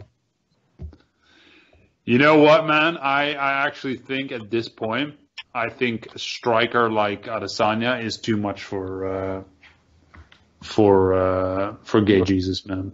I just think he fucks him up. Nice traditional technique, good range of kicks. Fair. Yeah, I don't know. You need to give Romero opportunities to do some wild shit, and guys like Weidman are very stiff and they'll stand in front of you. Dude, that knee was fucking incredible, man. Who would win now? Who would win now, Weidman or Rockhold? Dude, I want to see that. Dude, that fight could happen. They're both at 205. Who wins? Dude, that's a great question, bro. Holy fuck, man. Rockhold was talking so much shit against his fight against Blachowicz. And then he got fucking pieced the fuck up. I think you'd have to pick Weidman, wouldn't you? Shit, but Weidman got his ass whooped by Reyes in this last fight. I think Weidman's head is more still in the game. Yeah, I think Rockhold is really on, like, man, he's just out. Like, he's just not in it anymore.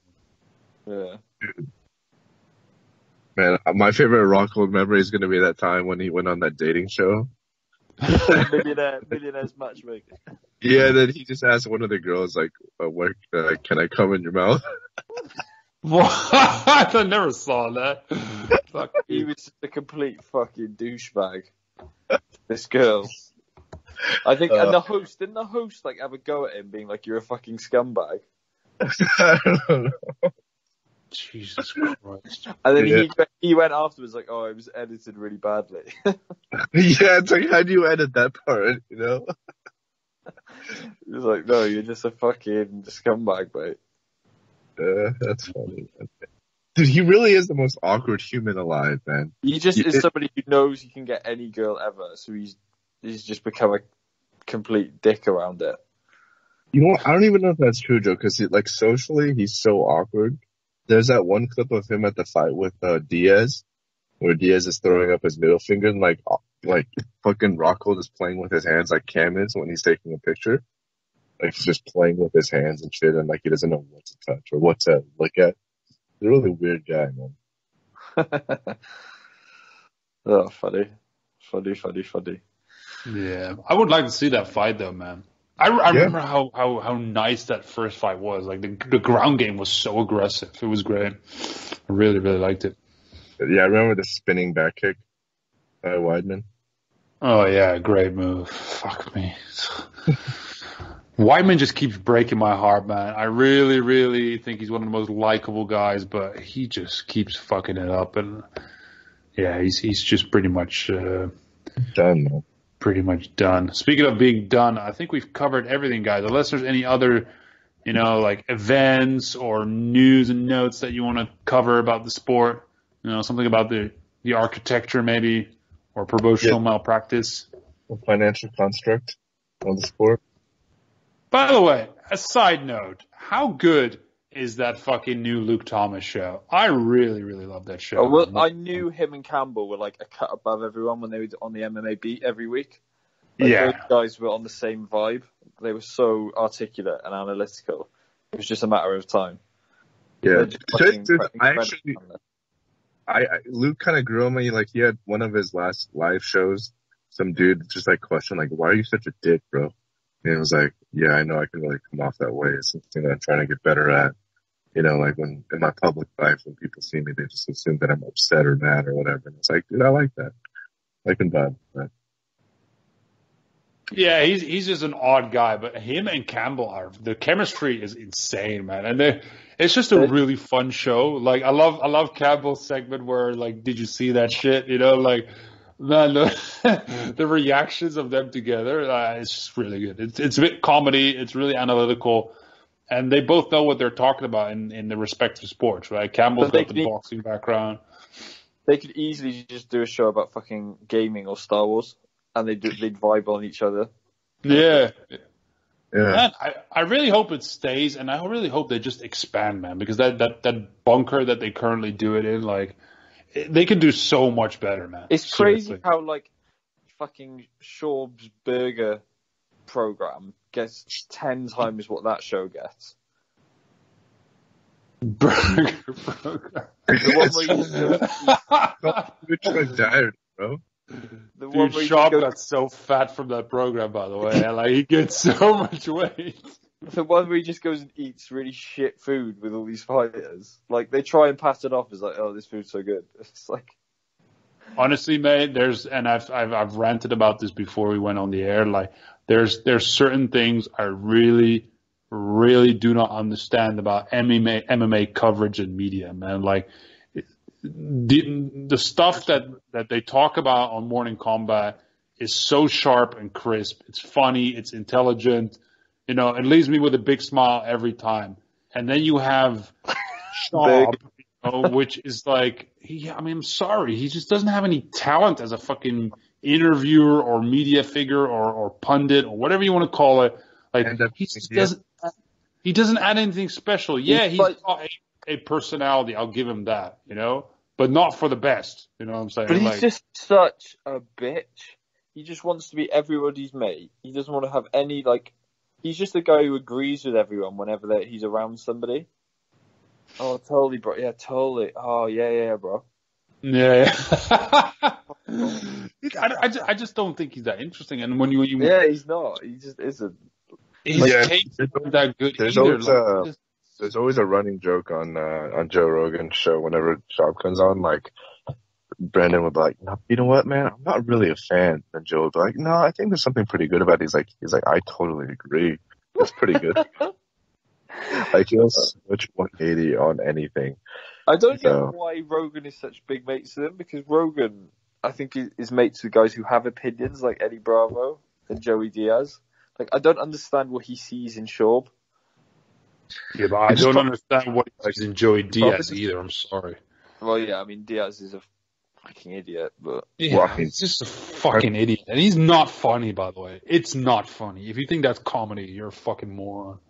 well, I don't think Rogan is that funny either. I think he's interesting, but he's not, like, his stand-up is terrible. Yeah, but people act like Diaz is some sort. If you read the comments, people act like that he's some sort of comedy genius. I'm sorry, he's just a fat guy that's out of breath that sits in fucking Manhattan in the 1970s. Blah blah blah blah. Like, what's so interesting about that? I'm sorry. Like, if I want to watch somebody like that with actual talent, I'll put on the fucking Sopranos. You know. Okay. James Gandolfini. Yeah, I just don't understand it. But there's a lot of things I don't understand, including Joe Rogan's comedy. But yeah, great show, and I'm really happy for them, man. And keep subscribing and liking that shit. You know what I'm saying? Because those guys need support, man. Because another thing is, like, how fucking retarded are a lot of these MMA media figures, man. Like, again, today at the presser, I just go into a blind rage when I see that fat fuck from MMA Junkie with his weird ass haircut. I don't even know what that is. And he just asks the most cookie cutter, like, bullshit ass questions that have been asked many times before. He always goes first, and he's got nothing to add. Oh, Connor, you're coming back after, inactivity of 2 years. How do you feel about all of this event? Like, for fuck's sake, man. We heard all of this already. Yeah. Oh, it's just frustrating, man. But yeah. Shout out to my homeboy, though, right, Lim? What's his name again? The football player? Ocho Cinco? Ocho Cinco. Oh, what a dog. Shout out to what the fuck is that? Shout out to the Schmo, man. Shout out to Tennessee. I've come around to Schmo. He's dope, man. Shout out to Tennessee. Yeah. Nah, bro. The Schmo is bringing something new. He's also banging that fucking Asian broad. Like, I fucks with the Schmo. I think he's dope. Yeah, he's banging, what's her name? Lynn or what, Yao, whatever. I don't know, man.